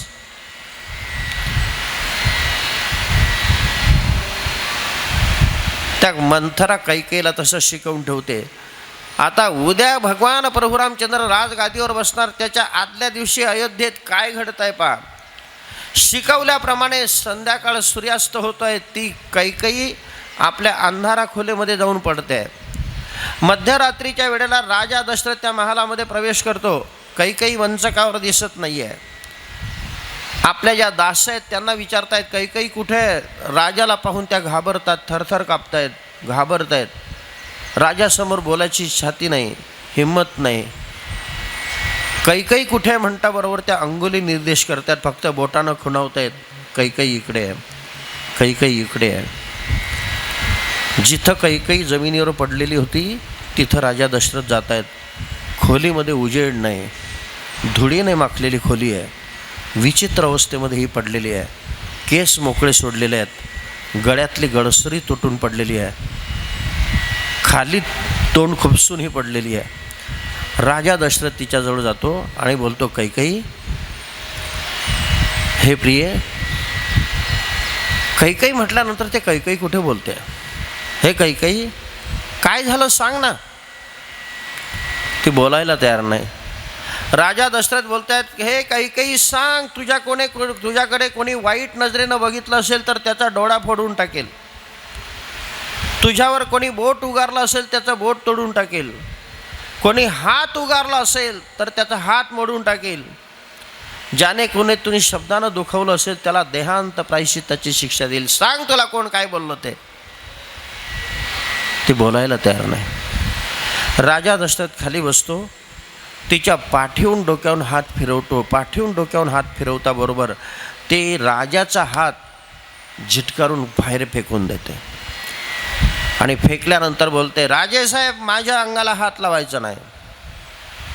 म्हटले काय झालं? म्हटले तुमचं जे माझ्यावर प्रेम आहे ते आज कळालं, ते प्रेम किती कपटी येते. म्हटले काय झालं? 15 दिवसापासून तुम्ही अयोध्येमध्ये काय राजकारण करत आहात हे माझ्या आज लक्षात आलं. माझी जी पोरं आहेत त्यांना तुम्ही मामाच्या घरी पाठवून दिलं आणि त्यांच्या अनुपस्थितीमध्ये, त्यांच्या गैरहजेरीमध्ये तुम्ही रामाला राजगादीवर बसवतात. पण जाऊ द्या, मला तुमच्याशी काही भानगड करायची नाही, पण मला आज तुमच्याशी काही महत्त्वाचं बोलायचं आहे. आपण ज्या वेळेला शुक्र लोकावर गेलो त्यावेळेला तुम्ही मला 2 वर देऊ केलेले आहेत, ते 2 वर मला आज मागायचे आहेत. 2 वर मागायचे म्हटल्यानंतर राजा दशरथ प्रसन्नतेनं बोलत आहे, काही काय मागायचं ते माग, मी तुला द्यायला तयार आहे. त्या बिचाऱ्याला काय माहिती की हे काय मागणार आहे. ती म्हणायला लागली, नुसतं माग नका म्हणू तुम्ही, पहिल्यांदा अभिवचन द्या. राजा दशरथाकडून त्या कैकेयीनं अभिवचन घेतलं आणि मग बोलायला लागली की तुम्ही सूर्यकुला जन्माला आलेले राजे आहात, तुम्ही सत्यवचनी आहात. माझं एक मागणं आहे, मला 2 वर तुम्हाला मागायचे आहे. त्यातलं पहिलं मागणं असं आहे, पहिला वर असं आहे, भरताला राजगादी, आणि दुसऱ्या वराने रामाला 14 वर्षाचा वनवास, तोही अयोध्येच्या पंचक्रोशीत नाही, दंडकारण्यामध्ये गौतमीच्या तीरावर. हे वर मागता बरोबर राजा दशरथ तिची समजूत काढतोय. कैकेयी, आपण सूर्यवंशात जन्माला आलेले लोक आहोत. सूर्यकुलाचा नियम आहे, जो ज्येष्ठ पुत्र असेल तो राजगादीचा अधिकारी असतो. आपला ज्येष्ठ पुत्र राम आहे, भरत हा कनिष्ठ आहे, त्याला राजगादी कशी द्यायची? आणि जर समजा रामाला सोडून आपण भरताला राजगादी दिली तर ते पाप फार मोठं आहे, ते पाप आपल्याला भोगावं लागेल. ती काही म्हणते, ते भरताला राजगादी दिल्यानंतर जे काही पाप लागेल ते पाप सर्व मी फेडेल, परंतु भरताला राजगादी आणि रामाला 14 वर्षाचा वनवास. शेवटी राजा दशरथ रामाला वनवासात पाठवायला तयार नाही, भरताला राजगादी द्यायला तयार नाही. हे पाहता बरोबर ती त्या राजाची निर्भत्सना करते. अरे जा राजा, एकेरी शब्दात बोलायला लागते. हां, नाथ महाराजांचे शब्द आहेत, आता ते शब्द आपल्या तोंडातून काढणं तो अनुचित प्रकार आहे. फक्त लक्षात येण्याकरता बोलतो की माता भगिनी एकदा हट्टाला पेटल्या की ते मान मर्यादा कशा विसरून जातात, त्याचं हे सुंदर अशा प्रकारचं चित्र आहे. ती कैकेयी राजा एवढा पराक्रमी, एवढा दानशूर, परंतु त्याच्याविषयी किती अपशब्द बोलते, किती खालचे शब्द बोलते. राजा जा, अरे तुझ्या सूर्यवंशात जन्माला आलेले जे लोक आहेत त्यांचं काही स्मरण कर की तुझ्या वंशामध्ये किती निष्ठावान राजे झाले, तुझ्या वंशामध्ये किती पराक्रमी राजे झाले. जसं विश्वामित्रांनी कान उघाडणी केली होती त्याच पद्धतीने ही निर्भत्सना करते की तुझ्या वंशामध्ये राजा हरिश्चंद्र झाला की ज्याने स्वप्नातलं राज्य जागृतीमध्ये दान देऊन टाकलं. आणि आज मी तुला 2 वर मागितले तर वचन दिल्यानंतरही तू त्याची पूर्तता करू शकत नाही. जा, तुझ्यासारखा नपुसक राजा सूर्यवंशात नाही. हे निर्वाणीचे शब्द वापरत आहेत, परंतु राजा दशरथ बोलायला मारायला तयार नाही. लक्षात ठेवा, का वाटेल तसं बोलते, परंतु राजा दशरथ अजून हात उगारत नाही. कारण सूर्यकुलाचा नियम आहे, सूर्यकुलाची रीत आहे. प्राण गेलं तरी चालेल, परंतु स्त्री, गाय आणि ब्राह्मण यांनी अपराध नाही, वधायोग्य जरी अपराध केला तरी ह्यांच्यावर कधीही हात उगारू नये. कोण 3? स्त्री, गाय आणि ब्राह्मण यांनी वधायोग्य जरी अपराध केला तरी यांच्यावर हात उगारायचा नाही. ही स्त्री आहे आणि हिच्यावर हात कसा उगारणार? नाहीतर राजा दशरथाची अशी ताकद होती की राजा दशरथानं जर समजा बाईवर करून त्या कैकेयीच्या एक गालफड्यात मारली असती तर ती इथं जर मारली तर तिकडे सिन्नर तालुक्यात जाऊन पडली असती. राजा दशरथाचा तो पराक्रम, परंतु सूर्यकुलाची मर्यादा. वाटेल तसं बोलते. म्हणून लक्षात ठेवा, संसारामध्ये काही पतिदेव फार मोठी मर्यादा सांभाळतात, शांत वृत्तीनं राहतात. मग आपला नवरा आपल्याला काहीच बोलत नाही म्हणून बायकांनी सुद्धा नवऱ्याला टोचून बोलता कामा नये. नाहीतर घरातलंही रामायण असंच घडत असतं. जरा विवेकानं संसार केला पाहिजे. वाटेल तसं बोलताय, परंतु राजा काही बोलायला तयार नाही. शेवटी राजा दशरथाचं दुःख अनावर होतं. राजाही तिची निर्भत्सना करतो आणि राजा तिथं बेशुद्ध होऊन पडतो. बेशुद्ध होऊन पडल्यानंतर रात्र कशी तरी जाते. सकाळी ब्राह्म्य मुहूर्त होतो, तोपर्यंत कुलगुरू वशिष्ठ त्या धर्ममंडपामध्ये येत आहेत. राज्याभिषेकाची संपूर्ण तयारी झालेली दिसते. जगातले जेवढे तीर्थ आहेत तेवढे अभिषिंचनासाठी आणलेले असतात. चारही समुद्रांचं जल तिथं आणलेलं असतं. अभिषिंचन करणारी, मंत्रोपचार करणारी ब्राह्मण मंडळी तिथं हजर असते. परंतु त्यावेळेला कुलगुरू वशिष्ठ तिथं येतात. परंतु सुमंताला विचारत आहेत, सुमंता, अजून राम आलेले दिसत नाही.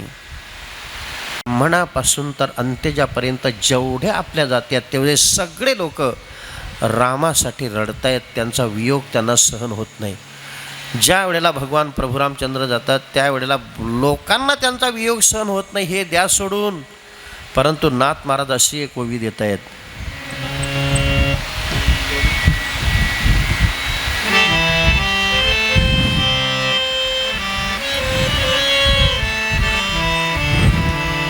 वना जाता रघुनंदन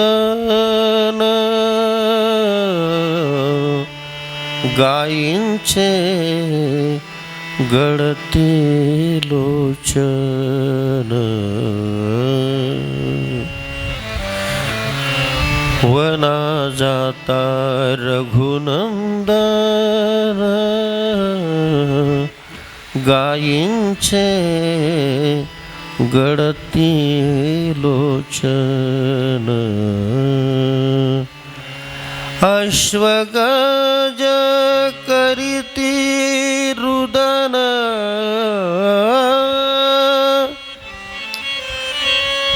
अश्वगज करीती रुदन दुःखे पाषाण उलता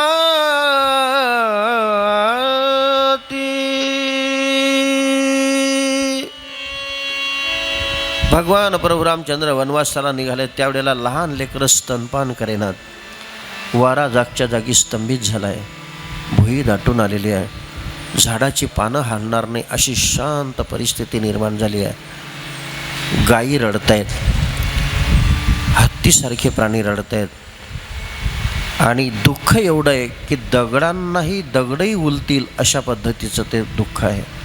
परंतु या मायामोहाला मागे सारून भगवान प्रभू रामचंद्र अयोध्येच्या बाहेर त्या रथानं निघाले आणि या ब्राह्मण लोक पळत पळत त्यांच्या पाठीमागे गेले. ऋषीमुनी लोक पळत पळत त्यांच्या पाठीमागे गेले.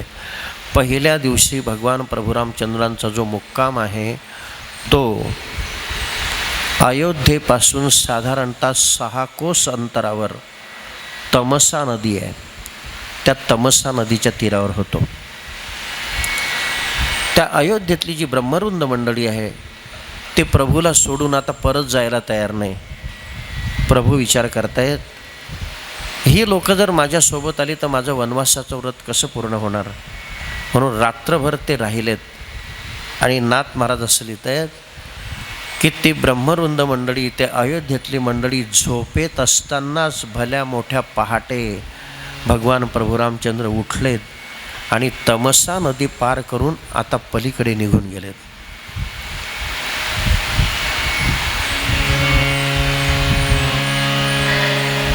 सुमंत या सगळ्या लोकांना घेऊन आता अयोध्येत आलाय. त्या सुमंताला भीती वाटायला लागली की हा रिकामा रथ घेऊन जर समजा मी पलीकडे गेलो, अयोध्येत गेलो, तर अयोध्येतले लोक मला दगडं तर मारणार नाही ना.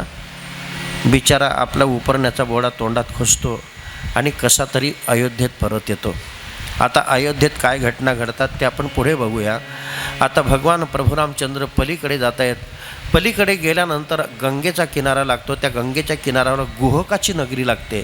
त्या गुहकाच्या नगरीमध्ये भगवान प्रभू रामचंद्र रात्रभर शयन करतात. त्या गुहकाला खूप मोठा आनंद होतो आणि तो तृणशय्या तयार करतो. त्या तृणशय्येवर भगवान प्रभू रामचंद्र लक्ष्मणजी आपलं सीतामाता रात्रभर शयन करतात. लक्ष्मण आणि गुहक त्याच्या नगरीतली सगळी प्रजा रात्रभर राम नामाचा गजर करते आणि तो गुहक भगवान प्रभू रामचंद्रांना जेवणाचा आग्रह करतो, परंतु प्रभू जेवण घेत नाही.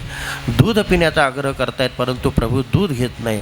फळं कंदमुळं फळं आणून खाण्याचा आग्रह करतायत, परंतु प्रभू कंदमुळं फळं घेत नाहीत. फक्त आपल्या शरीराला आवश्यक असेल तेवढं फक्त पाणी पिऊन तिथं उदरनिर्वाह करतायत. 3 दिवस होऊन जात आहेत. आता सकाळी उठून गंगा पार करून पलीकडे जायचं आहे. आता गंगा पार करून पलीकडे जायचं आहे. त्यावेळेला एक सुंदर प्रसंग आहे. आपण ऐकलेला आहे, परंतु इथं नाथ महाराज थोडा वेगळा प्रसंग सांगतायत. नदीच्या किनाऱ्यावर येताबरोबर एक नावाडी नाव घेऊन तिथं उभा होता. भगवान प्रभू रामचंद्र त्या नावाड्याला बोलतायत, मला पलीकडे जायचं आहे, मला पलीकडे उतरवून दे ना.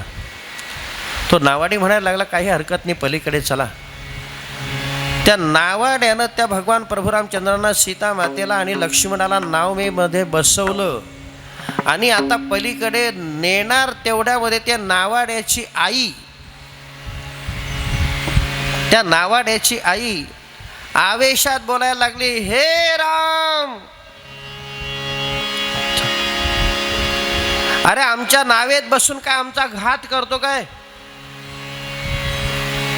अरे तुझ्या चरणाचा महिमा आम्ही ऐकलेला आहे.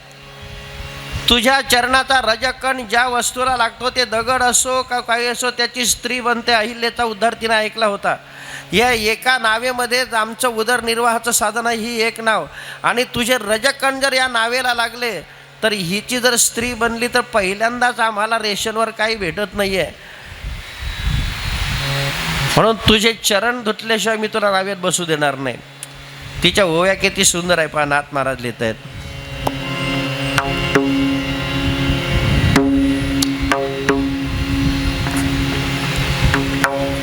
श्रीराम नावेसी बैसता, आक्रंदे गरजे निषाद माता, आम्हा समस्तांच्या घाता, श्री रघुनाथा करू नको, तुझी लीला अगाध गहन, नेणो श्रीराम महिमान,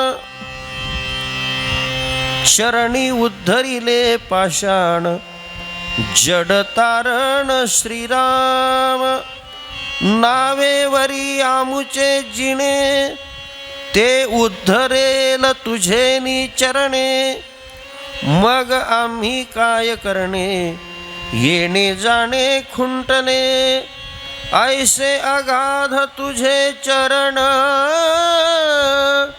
तुझे पदीचे रजकण, लागता जडाचे उद्धरण, त्याचे क्षाळन करीन मी. तुझे चरण धुतल्याशिवाय बाबा तुला मी नावेत बसू देणार नाही. तिचा त्या निषादीचा भाव पाहिल्यानंतर भगवान प्रभू रामचंद्र अतिशय प्रसन्न झालेत आणि तिला चरण प्रक्षालन करून देतात. मग नावेत बसत आहेत. आणि दुसरा प्रसंग आपण नेहमी ऐकत असतो की जो प्रसंग ऐकण्यासाठी तुम्ही उत्सुक आहात आणि तो प्रसंग सोडून जर मी गेलो तर आमचे गुरुवर्य तात्यासाहेब मला ते पुन्हा म्हणायला लावतील, म्हणून मी ते आताच म्हणून टाकतो. हिंदीतलं एक सुंदर अशा प्रकारचं भजन आहे आणि रामपदाचा महिमा त्यात वर्णन केलेलं आहे. रामचरण सुखदायी, रामचरण सुखदायी,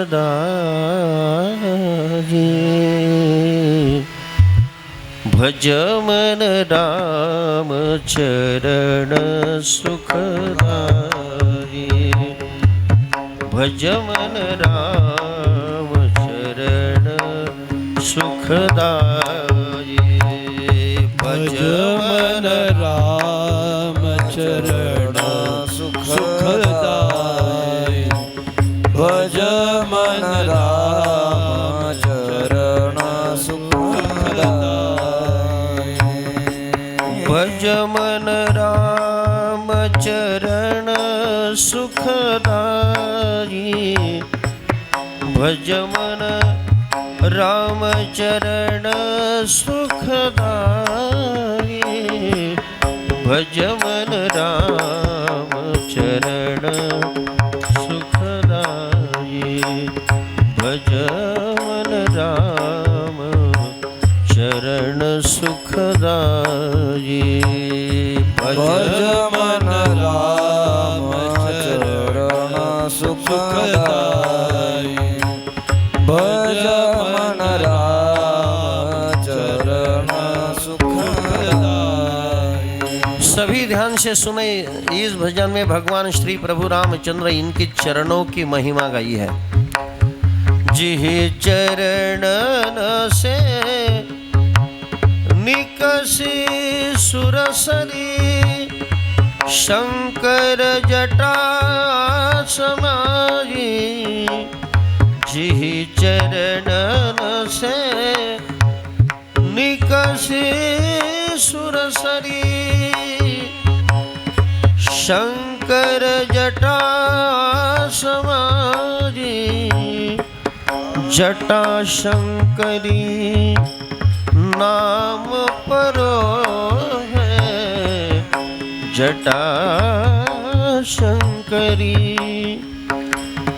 नाम परो है त्रिभुवन तारणाई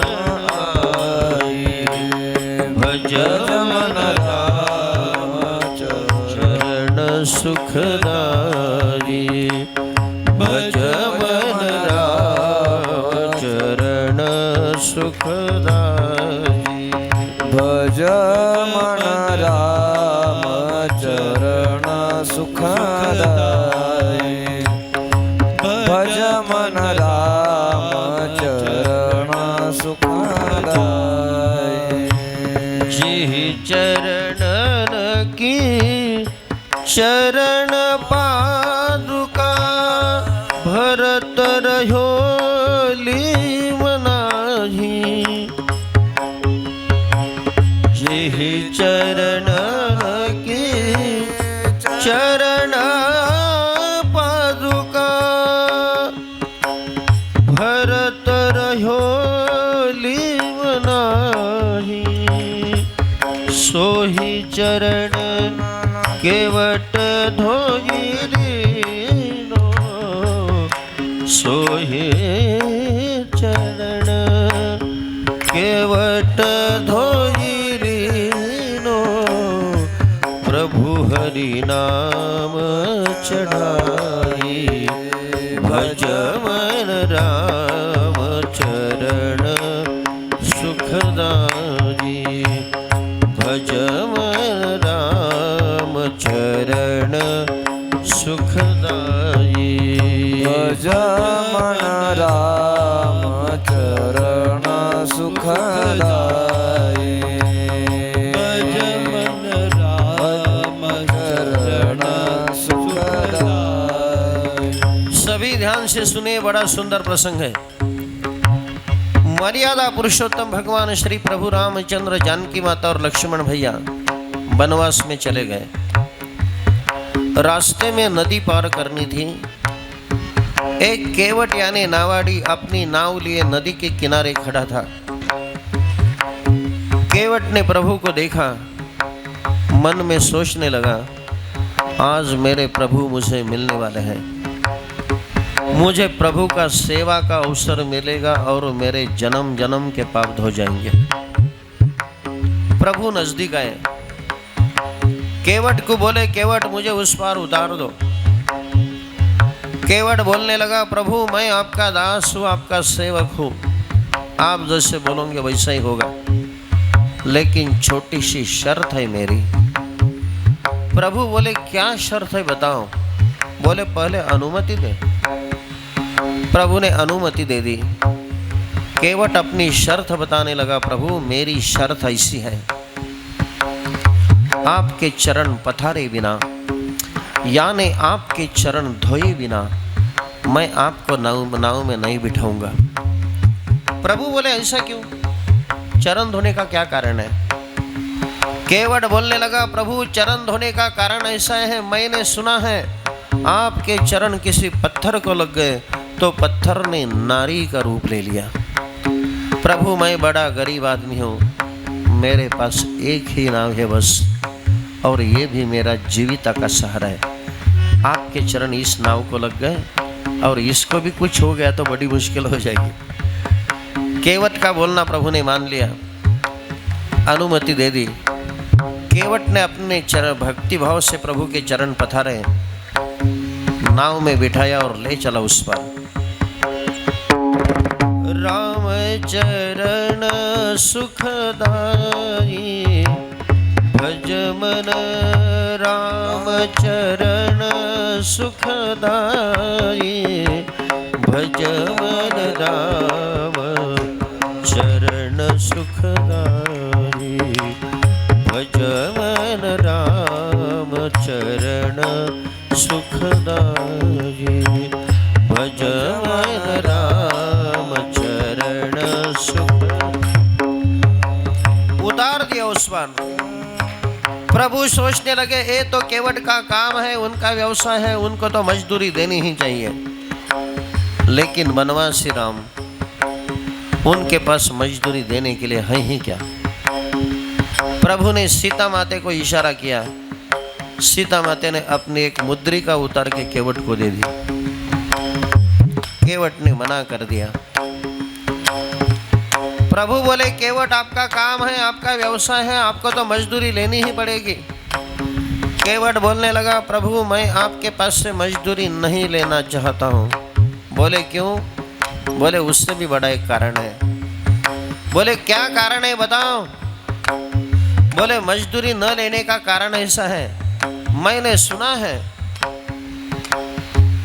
व्यवहार की रीत ऐसी है कि व्यवहार में एक ही व्यवसाय करने वाले दो आदमी आपस में लेन देन का व्यवहार नहीं करते। और बताने लगा, प्रभु नाई से ना नाई लेत, धोबी से ना धोबी लेत, देखे कि दो मजूरियां गाड़ी। एक नाई के दुकान में दूसरा नाई दाढ़ी करने के लिए चले गए, वो उनके पास से पैसा नहीं लेता, दोनों का समान व्यवसाय। एक धोबी के दुकान में दूसरा धोबी प्रेस करने के लिए चले गए, वो भी उनके पास से पैसा नहीं लेता, दोनों का समान व्यवसाय। हम हमेशा के लिए बोलते हैं। और सुनो, एक कीर्तनकार दूसरे कीर्तनकार के घर कीर्तन करने के लिए चले गया। ये बात मत बोलो। केवट बोलने लगा, ये तो ठीक है नाई और धोबी का मामला, लेकिन तुम्हारा और मेरा व्यवसाय कैसे हो जाए? केवट बोलने लगा, प्रभु आप दोनों का एक ही व्यवसाय है, फर्क इतना ही है, मैं इस छोटी सी नदी का मल्लार हूँ और आप इस भव सागर के मल्लार हैं। आपके घाट पर मैं मेरे घाट पर आप आ गए, मैंने आपको उस पार उतार दिया। आपके भव सागर के घाट पर मैं मुझे भी उस पार उतार दो। नाई से ना नाई लेत, धोबी से ना धोबी लेत, देखे कि दो मजूरियां गाड़ी।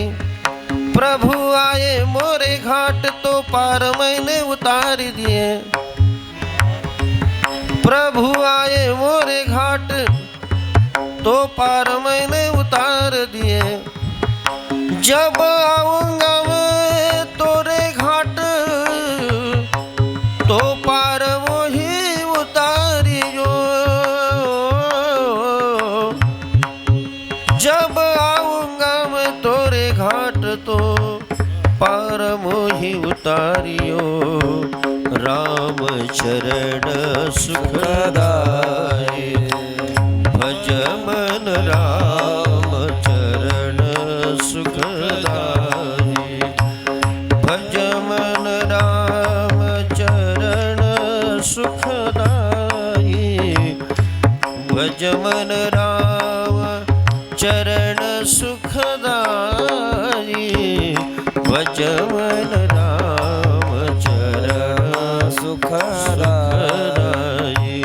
भज मन राम चरण सुखदाय चरण सुखदाय शरण सुखदाय।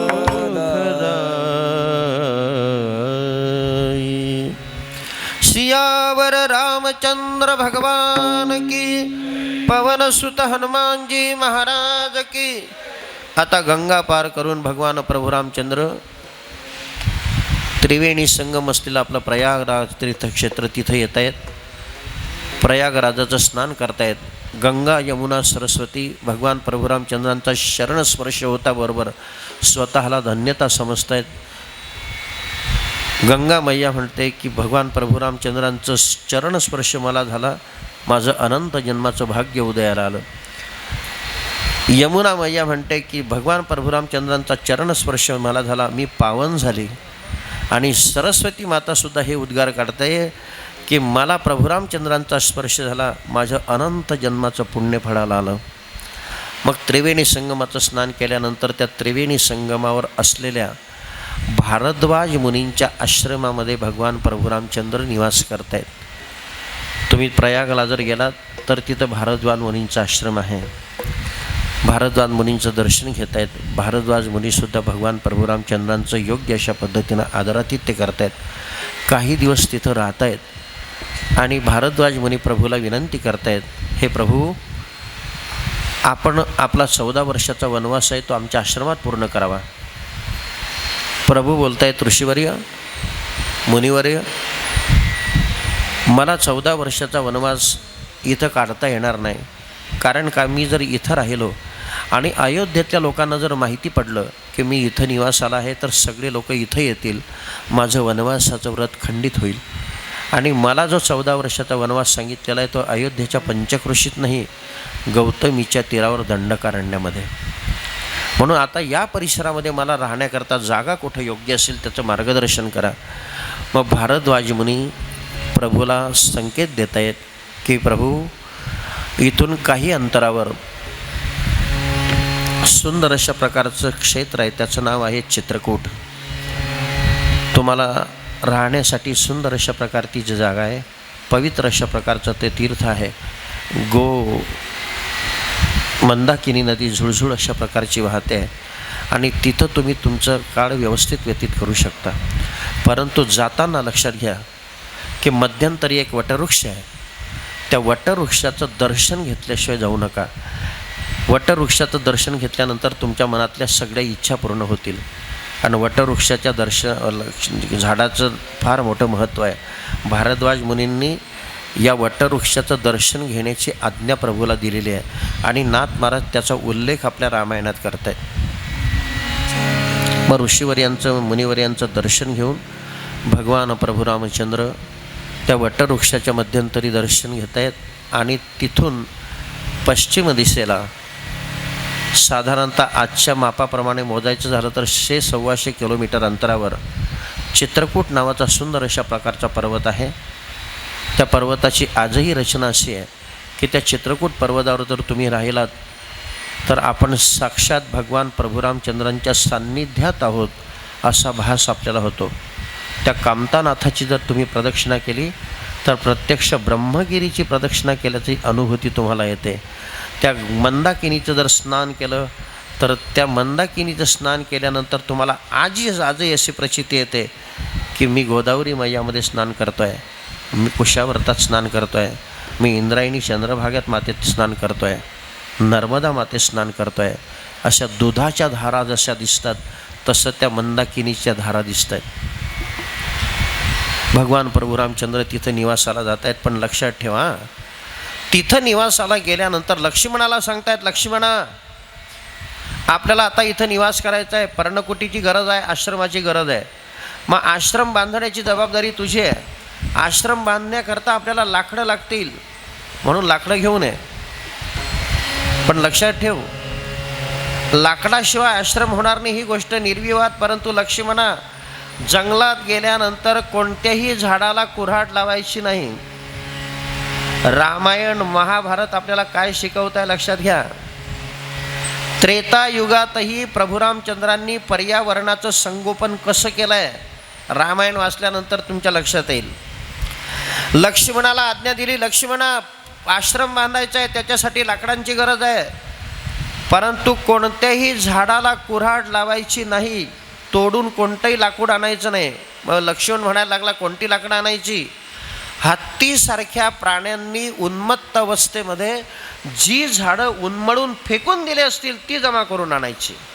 या इथे लक्ष्मणा बांध कुटी, या इथे लक्ष्मणा बांध कुटी, या इथे लक्ष्मणा बांध कुटी, या इथे लक्ष्मणा बांध कुटी, या इथे लक्ष्मणा बांध कुटी, या इथे लक्ष्मणा बांध कुटी, या इथे लक्ष्मणा बांध कुटी, या इथे लक्ष्मणा बांध कुटी. या मंदाकिनीच्या तट निकटी, या मंदाकिनीच्या तट निकटी, या इथे लक्ष्मणा बांध कुटी, या इथे लक्ष्मणा बांध कुटी, या इथे लक्ष्मणा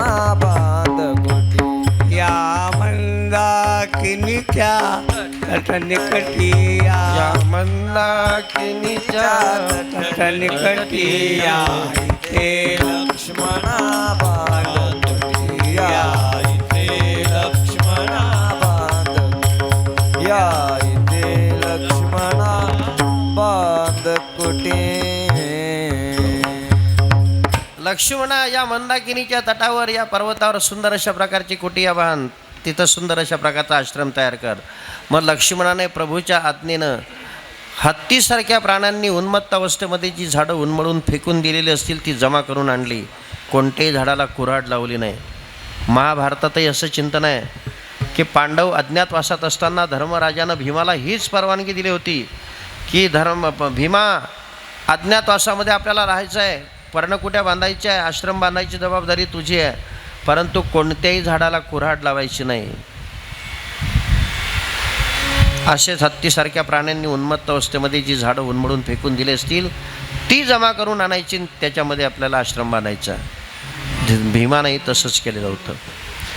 मग आता पहा, त्या चित्रकूट पर्वताच्या शिखरावर सुंदर अशा प्रकारची पर्णशाळा तयार झालेली आहे. सांगा बरं, चित्रकूट पर्वतावर कोण कोण जाऊन आलात?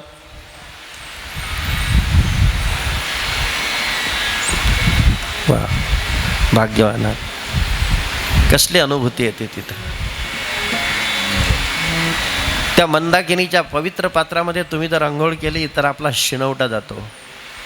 त्या चित्रकूटाकडे नुसती नजर टाकली तर आपले ब्रह्मगिरीचं दर्शन झाल्याची अनुभूती येते. दृष्टी पडता ब्रह्मगिरी त्याशी नाही यमपुरी. आणि त्या कामतानाथाची जर प्रदक्षिणा केली ना तर रामाशिवाय दुसरं काही आठवतच नाही. फक्त प्रदक्षिणा करत असताना रामाचं नाम घेऊन प्रदक्षिणा करा की रामच तुम्हाला घेऊन जातो. आणि किती त्या पर्वताच्या अवतीभोवती राहणाऱ्या लोकांनी पर्वताचं पावित्र्य राखलेलं आहे तुमच्या लक्षात येईल.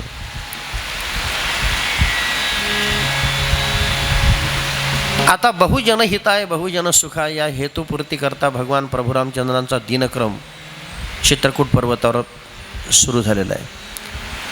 ऋषीमुनी लोक, ब्राह्मण लोकांच्या सहवासामध्ये प्रभू रामचंद्रांचं जीवन व्यतीत होत आहे. इकडे काय घटना घडते पहा. सुमंत ज्या वेळेला भगवान प्रभू रामचंद्रांचा निरोप घेऊन अयोध्येत येतो आहे त्यावेळेला आपला रथ सोडून आपल्या मालकाच्या भेटीसाठी राजगृहात जातो, त्यांच्या महालामध्ये जातो, त्यांच्या प्रसादामध्ये जातो. त्यावेळेला राजा दशरथ त्या सुमंताकडे पाहून बोलतायत, सुमंता, अयोध्या सोडून रामाला 3 दिवस झालेले आहेत. 3 दिवस तू रामाच्या सोबत वनवासात होतास. माझा राम काय खातो, काय पितो, कुठं झोपतो, त्याची दिनचर्या तुम्हाला सांगू शकशील? प्रभुरामचंद्रांची दिनचर्या विचारताबरोबर तो सुमंत आपली मान खाली घालतो. डोळ्यातून टपाटपा खाली अश्रू गळतायत. मालकानं विचारलेल्या प्रश्नाचं उत्तर देणं जरुरीचं आहे, म्हणून खाली मान घालून बोलतो, राजेसाहेब, मी 3 दिवस रामाची पाहिलेली दिनचर्या या स्वरूपाची आहे की लोकांनी कंदमुळं फळं आणून दिलेत, प्रभूनं त्याचंही सेवन केलं नाही. लोकांनी जेवण करण्याचा आग्रह धरला, प्रभूनं जेवणही घेतलं नाही. लोकांनी दूध पिण्याचा आग्रह धरला, परंतु प्रभूने दूधही घेतलं नाही. शरीराला आवश्यक असेल तेवढं पाणी पिऊन तृणशय्येवर शयन केल्याचं मी माझ्या डोळ्यानं बघितलं. ऐकल्यानंतर राजाला खूप दुःख होतं आणि मनाशी पश्चाताप करतो आहे की एका स्त्रीच्या वचनात फसून मी माझ्या राजविण्याला एवढ्या संकटात टाकलं आहे. मला बाप म्हणून घ्यायचा काय अधिकार आहे? परंतु कसं तरी दुःख सावरून पुन्हा बोलतो आहे, सुमंता, हे माझ्या रामाची दिनचर्या तू सांगितली रे, परंतु माझ्या गोरट्या सीतेचं काय? सीतेची दिनचर्या विचारता बरोबर तर त्या सुमंताच्या तोंडातलं पाणी गळालं. हुंदके देतोय, वर मान करायची तयारी नाही. परंतु राजेसाहेबांच्या प्रश्नाला उत्तर देणं जरुरीचं आहे. तसे हुंदके देत टपाटपा अश्व गाडीत गाडीत बोलतोय, राजेसाहेब, रामाचं चरित्र दिव्य आहे, परंतु त्याहीपेक्षा सीतेचं चरित्र अतिदिव्य आहे. रामाने पाण्याचा घोट घेतल्याशिवाय ती सीता पाण्याचा थेंबसुद्धा आपल्या पोटात जाऊ देत नाही. ही सीता मातेची दिनचर्या, तिचं उत्कट पातिव्रत्य राजा दशरथाच्या डोळ्यासमोर येतं की ज्या सीतेला धरणीची माती कधी लागली नाही, इंद्रादिक देवांना जिचं दर्शन दुर्लभ, ती सीता पतिव्रता धर्माचं पालन करण्यासाठी अनवाणी पायानं वनात गेली आहे.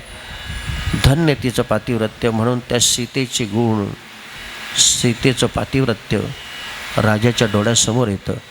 भगवान प्रभुरामचंद्रांचं तेज, भगवान प्रभुरामचंद्रांचं गुण, भगवान प्रभुरामचंद्रांचं नाम त्या राजा दशरथाच्या तोंडात येतं आणि त्याचा परिणाम असा होतो की राजा दशरथाची प्राणज्योत प्रभूच्या चरणी विलीन होते. राजा दशरथाचं प्राणोत्क्रमण होतं.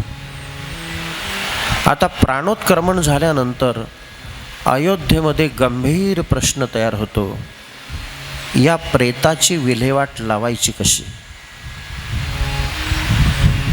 राजगादीचा नियम आहे, सूर्यकुलाचा नियम आहे, जो ज्येष्ठ पुत्र असेल त्याने अंत्यसंस्कार करायचे आणि विशेषतः पुढचा युवराज नियुक्त केल्याशिवाय अंत्यसंस्कार करता येत नाही.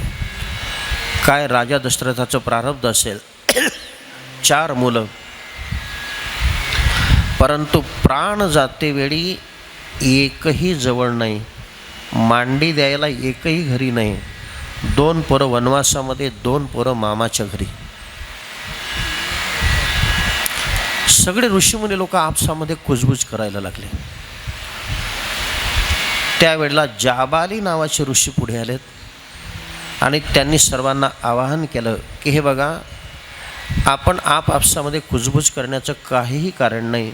या सूर्यकुलामध्ये योग्य वेळेला काय निर्णय घ्यायचे हे सगळे बहुमान कुलगुरू वशिष्ठांकडे आहेत. कुलगुरू वशिष्ठ जे सांगतील ते सर्वांना मान्य करावं लागणार आहे. मग कुलगुरू वशिष्ठ पुढे आले, सुमंताला सांगितलं, सुमंता, पहिल्यांदा राजा दशरथाचा जो पार्थिव देह आहे हा तैलद्रोणीमध्ये ठेव. तैलद्रोणी हा एक विशेष शब्द नाथ महाराज रामायणात वापरत आहेत. त्याचा मराठी वाङ्मयामध्ये शब्द अर्थ असा आहे की तेलाने भरलेली द्रोणाच्या आकाराची कढई. जसं अलीकडे प्रेत सुरक्षित राहण्यासाठी शवपेटीची, बर्फाची व्यवस्था असते, तसं पूर्वी राजे लोक तेलाने भरलेल्या कढईमध्ये सुगंधी द्रव्य टाकून ते प्रेत बरेच दिवस संग्रही ठेवत होते.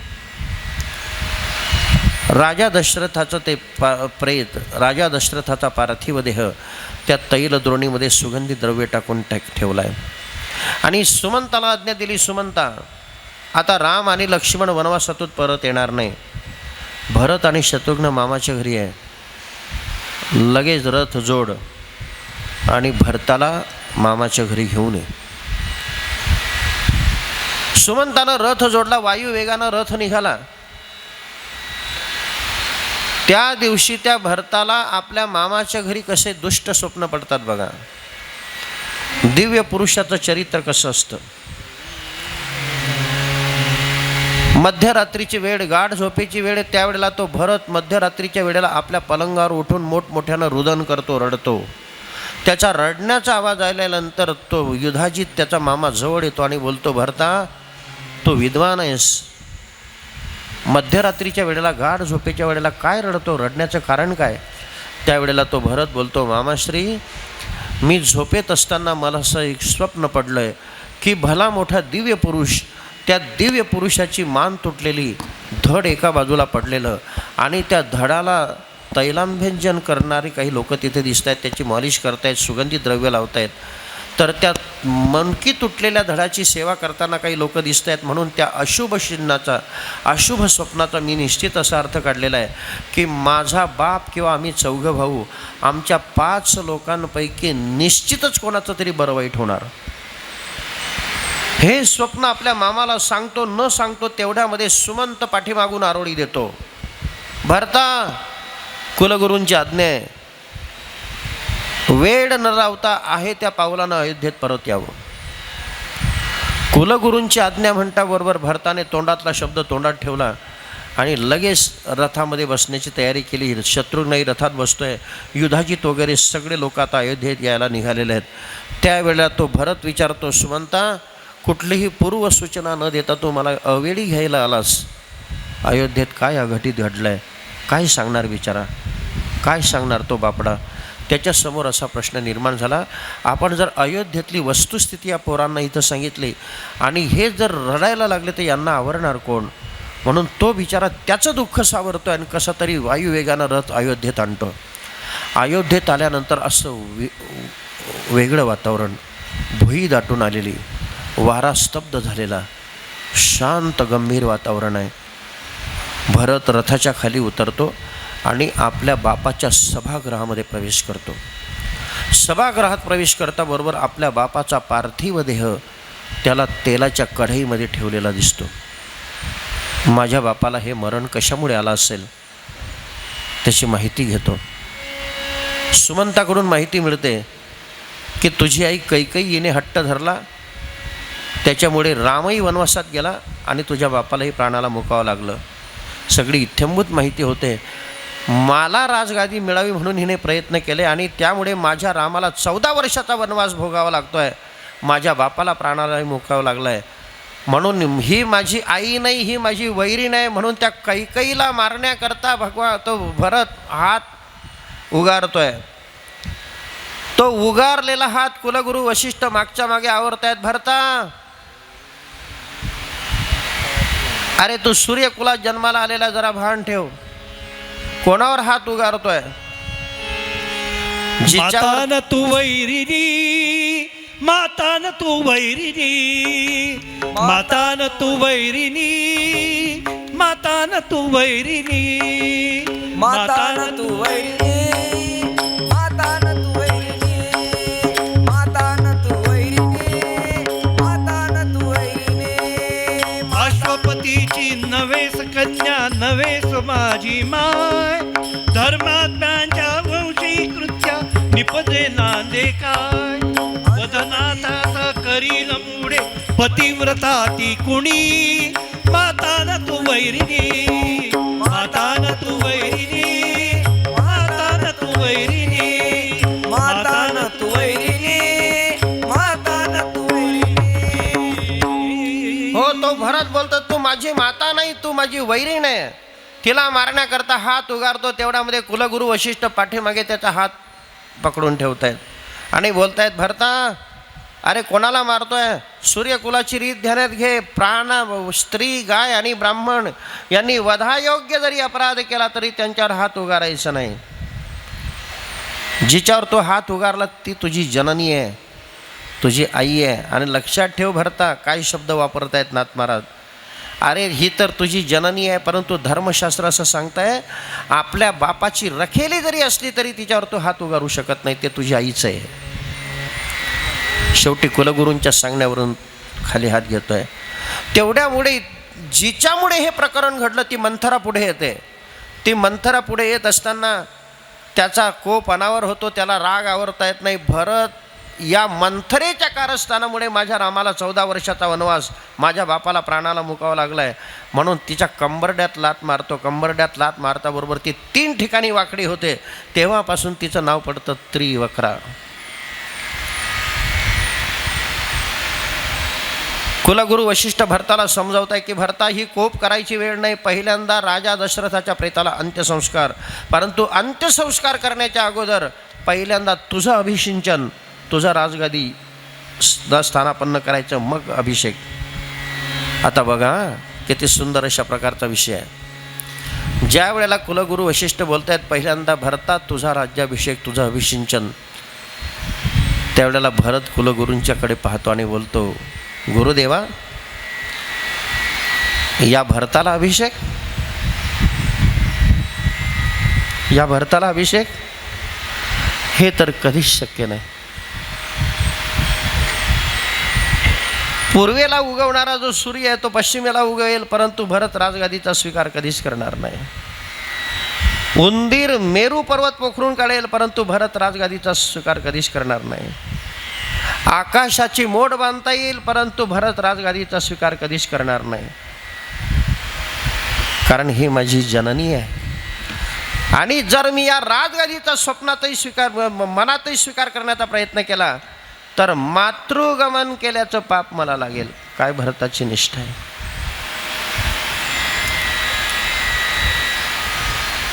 कुलगुरू बोलतायत भरता, अरे बाबा अभिषिंचन केल्याशिवाय प्रेताला अंत्यसंस्कार नाही करता येणार. तुझं अभिषिंचन पहिल्यांदा, नंतर प्रेताला अंत्यसंस्कार. भरत काय बोलतोय पा, गुरुदेवा हा भरत तर हे अभिषिंचन कधीच होऊ देणार नाही. अभिषिंचनासाठी आणलेलं हे सर्व तीर्थ जरी पवित्र असलं, हे 4ही समुद्रांचं जल जरी पवित्र असलं, परंतु हे पवित्र जल माझ्या अंगावर मी कधीच पडू देणार नाही. वेळ आली तर रजस्वलेचं रक्त अंगावर घेईल, परंतु हे पवित्र जल माझ्या अंगावर पडू देणार नाही.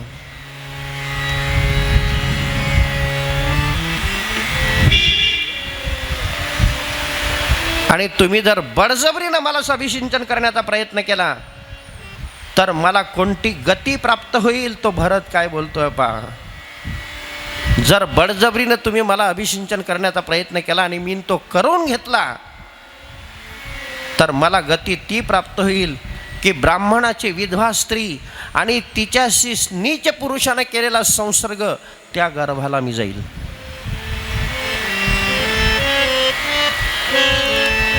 त्या भरताची निष्ठा पाहिल्यानंतर कुलगुरू वशिष्ठ भरताला धन्यता देत आहेत. भरता धन्य तुझी रामनिष्ठा, धन्य तुझं हे जीवन.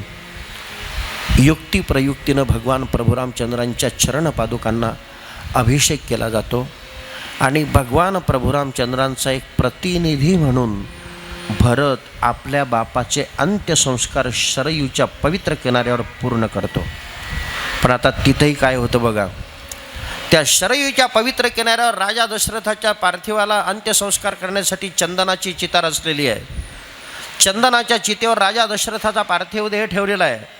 वरून चंदनाची लाकडं, खाली चंदनाची लाकडं. आणि आता भरतानं अग्नी दिलेला आहे. अग्नी दिल्यानंतर ती कौशल्या माता आता सहगमन करण्याची तयारी करते.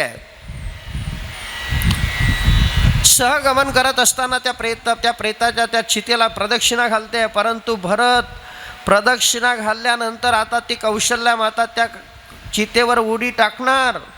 तेवढ्यामध्ये त्या मातेचे पाय पकडतो आणि बोलतो, माते तू जर माझ्या पित्याच्या प्रेतासोबत सहगमन केलं तर तुझ्या मांडीवर मी पण बसेल आणि तुझ्यासोबत मी पण जळून जाईल.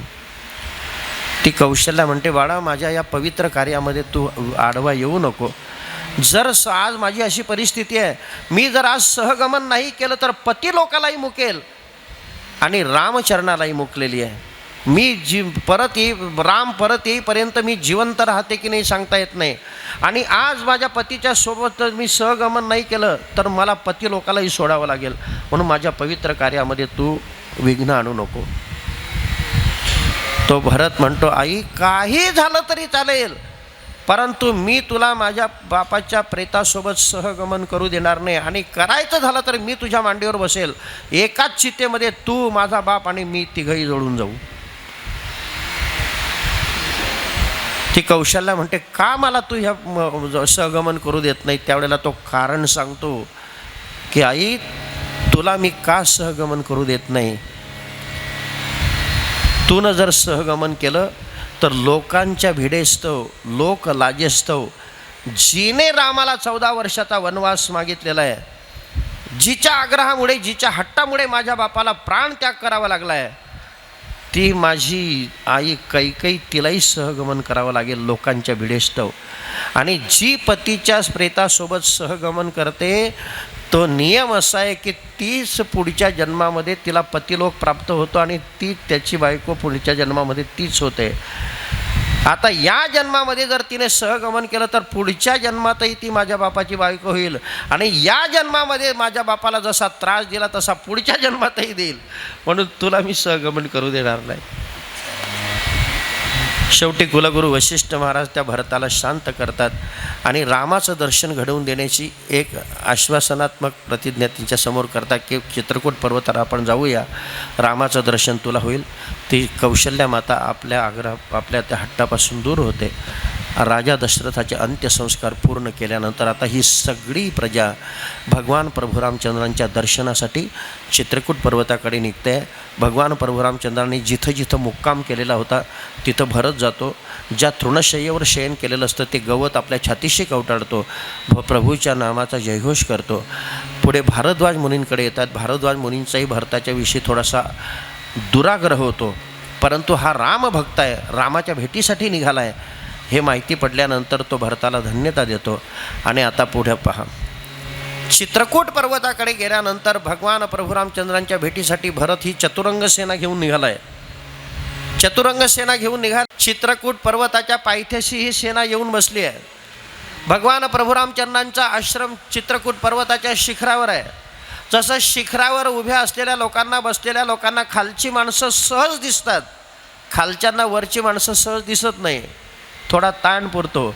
तसं लक्ष्मण हा पर्णकुटीच्या प्रवेशद्वाराशी उभा आहे आणि त्याने बघितलं की हे कोणाची तरी सेना येते, परंतु बारकाईने बघितलं ही तर राजा दशरथाची सेना आहे, राजा दशरथाचे ध्वज आहे, राजा दशरथाच्या नामाचा जय जयकार करत येत आहे.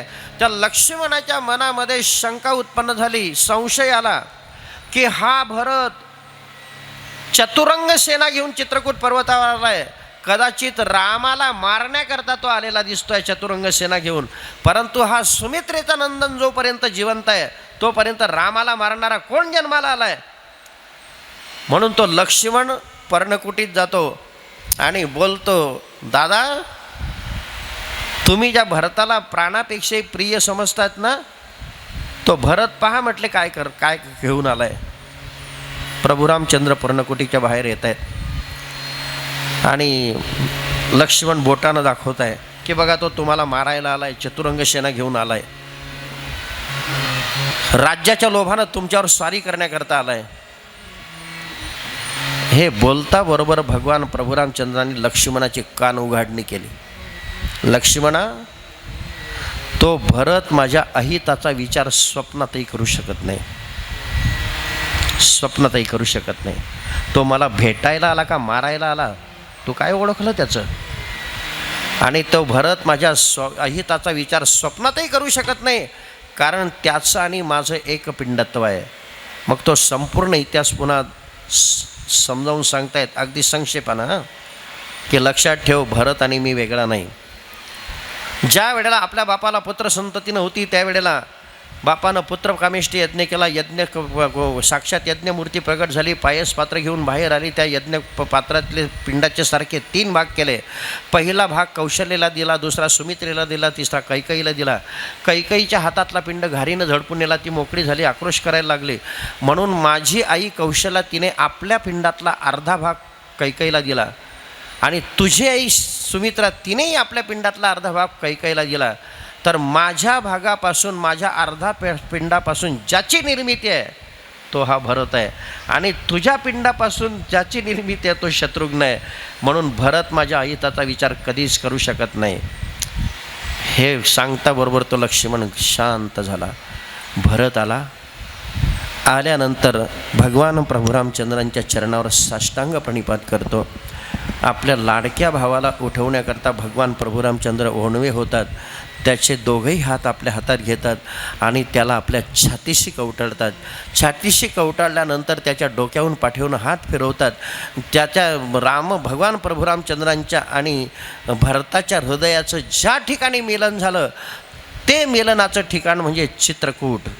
म्हणून त्याला राम भरत भेटीचं विशेष महत्त्व आहे. नाथ महाराज सांगतायत या सगळ्या बांधवांचं, सगळ्या बंधूंचं मिलन तिथं झालं. म्हणून चित्रकूटाचं दुसरं नाव आहे बांधव. बांधव.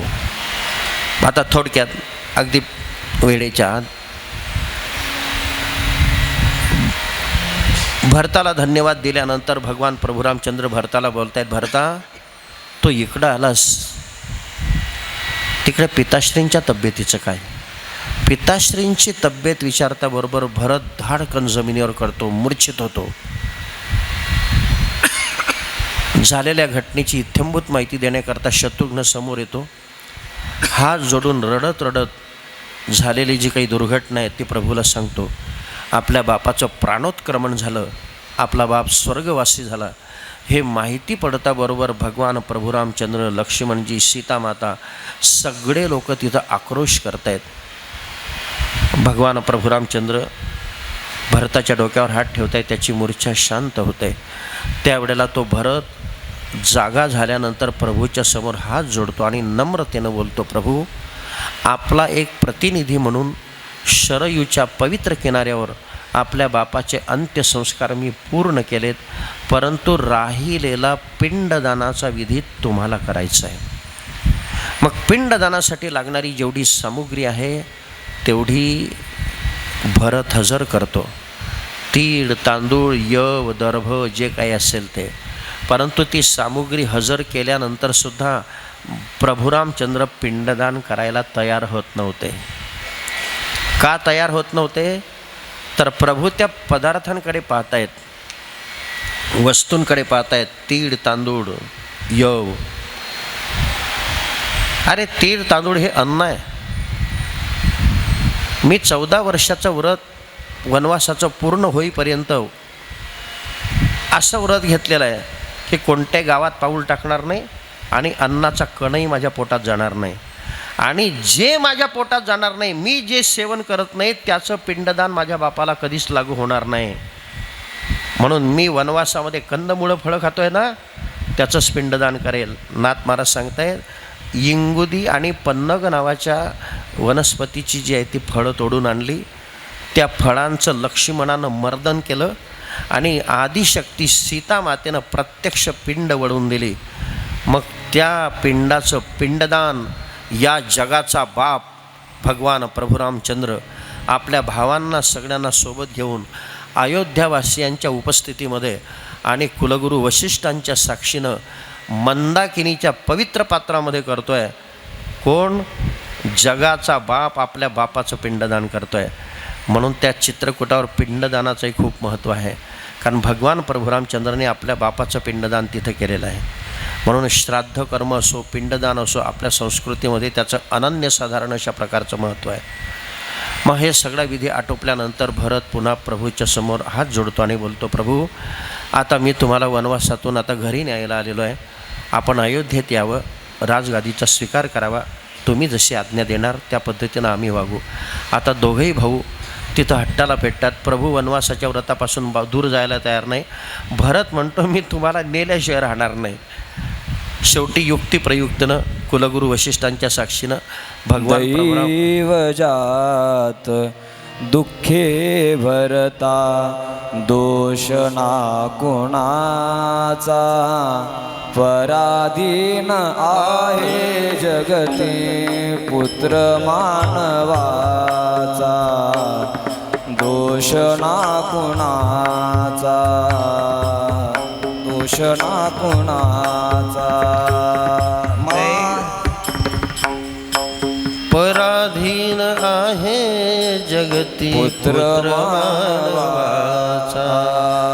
मग युक्तिप्रयुक्तनं त्या भगवान प्रभू रामचंद्रांच्या चरण पादुका भरत घेतो आणि प्रभूला आश्वासन देतो, प्रभू मी या चरण पादुका घेऊन जातो, परंतु तुम्ही कधी परत येणार ते मला सांगा. आता इथं बघा, वनवास किती दिवसाचा होता, पण प्रभू रामचंद्र इथं 14 दिवस वाढवून घेत आहेत. भरताला सांगतायत, भरता 14 वर्ष 14 दिवसाचा वनवास पूर्ण झाल्यानंतर 15व्या दिवशी मी अयोध्येत परत येईल, तोपर्यंत अयोध्येचा राज्यकारभार तू कर. भरत म्हणतो ठीक आहे, परंतु तुम्ही 14 वर्ष 14 दिवसाचा वनवास पूर्ण झाल्यानंतर 15व्या दिवशी जर अयोध्येत नाही परत आलात तर 15व्या दिवसाच्या सूर्यास्ताला भरत तुम्हाला डोळ्याला दिसणार नाही. प्रभू त्याला आश्वासन देत आहेत, त्याच्या पाठीवरून डोक्यावरून हात फिरवत आहेत, बाळा काळजी करू नको, 15व्या दिवशी 14 वर्षानंतर 15व्या दिवशी मी तुझ्याकडे निश्चित येईल. मग त्या चरण पादुका डोक्यावर घेतो, भगवान प्रभू रामचंद्रांचा आशीर्वाद घेतो आणि भगवान प्रभू रामचंद्रांचा नामाचा जप करीत भरत सगळ्या अयोध्यावासियांना अयोध्येत परत आणतो. राजसिंहासनावर भगवान प्रभू रामचंद्रांच्या पादुका स्थापित केल्या जातात. शत्रुघ्नाला राज्यकारभार करण्याची आज्ञा देतात आणि भरत बघा भावना कशी आहे, माझे प्रभू जर वनवासात आहेत तर मी त्या अयोध्येच्या कोणत्या सिंहासनावर बसता कामा नये, कोणत्या खुर्चीवर बसता कामा नये, कोणत्या आसनावर बसता कामा नये. प्रभू रामचंद्र माझं दैवत आहे, ते ज्या आसनावर बसतील त्या आसनावर मी बसणार नाही. म्हणून तो भरत नंदीग्रामात राहतो. अयोध्येला आपण तात्यांच्या संगतीमध्ये गेलात, नंदीग्रामाचं दर्शन सर्व भाविकांनी घेतलेलं आहे. सुंदर अशा प्रकारचं तपोवन अयोध्येपासून 15-17 किलोमीटर अंतरावर जे नंदीग्राम नावाचं पवित्र तीर्थक्षेत्र आहे तिथं भरत राहिला. पण राहिला कसा हे एका महात्म्याच्या मुखातून ऐकलं आहे की आता भगवान प्रभू रामचंद्र वनवासामध्ये गेले, ते काही कॉट गादीवर झोपत नव्हते, तृणशय्यावर झोपत होते. तृणशय्या जमिनीवर होती आणि मीही जमिनीवर झोपलो तर माझ्या स्वामीच्या अंथरुणावर झोपल्याचं पाप मला लागेल. म्हणून माझ्या स्वामीपेक्षा माझ्या मालकापेक्षा माझी जागा खाली पाहिजे. म्हणून तो भरत त्याने असा खड्डा खोदला, साधारणतः 4 फूट रुंदीचा, 7 फूट लांबीचा, 3 फूट खोल, आणि त्या खड्ड्यात तो झोपायचा. का? माझे स्वामी जर जमिनीवर आहेत तर त्यांच्यापेक्षा मी खाली पाहिजे. आम्ही आमच्या गुरुच्या गादीवर पाय ठेवून चालतो, आमच्या स्वामीच्या अंथरुणावर पाय ठेवून चालतो. म्हणून गुरुशी राजाशी मर्यादा असली पाहिजे. तुकोबारायांनी सांगितलेला विस्तारानं भाग आहे. आता चित्रकूट पर्वतावर काय काय घटना घडत आहेत, भरत इकडे राज्यकारभार कसा करतो आहे, या सगळ्या घटना रामायणात आपल्याला माहिती जरी असल्या तरी संक्षेपानं श्रीगुरूंच्या आज्ञेनुसार आपल्याला उत्तरकांडापर्यंत जायचं आहे. म्हणून उद्या आता भगवान प्रभू रामचंद्रांना आपल्याला चित्रकूट पर्वतावर न ठेवता पंचवटीत आणायचं आहे. कारण पंचवटीत आणल्याशिवाय या पंचवटीचं महत्त्व लोकांना कळणार नाही. म्हणून उद्याच्या दिवशी संध्याकाळपर्यंत प्रभू इतकं अंतर कापून पंचवटीत आलेच पाहिजे.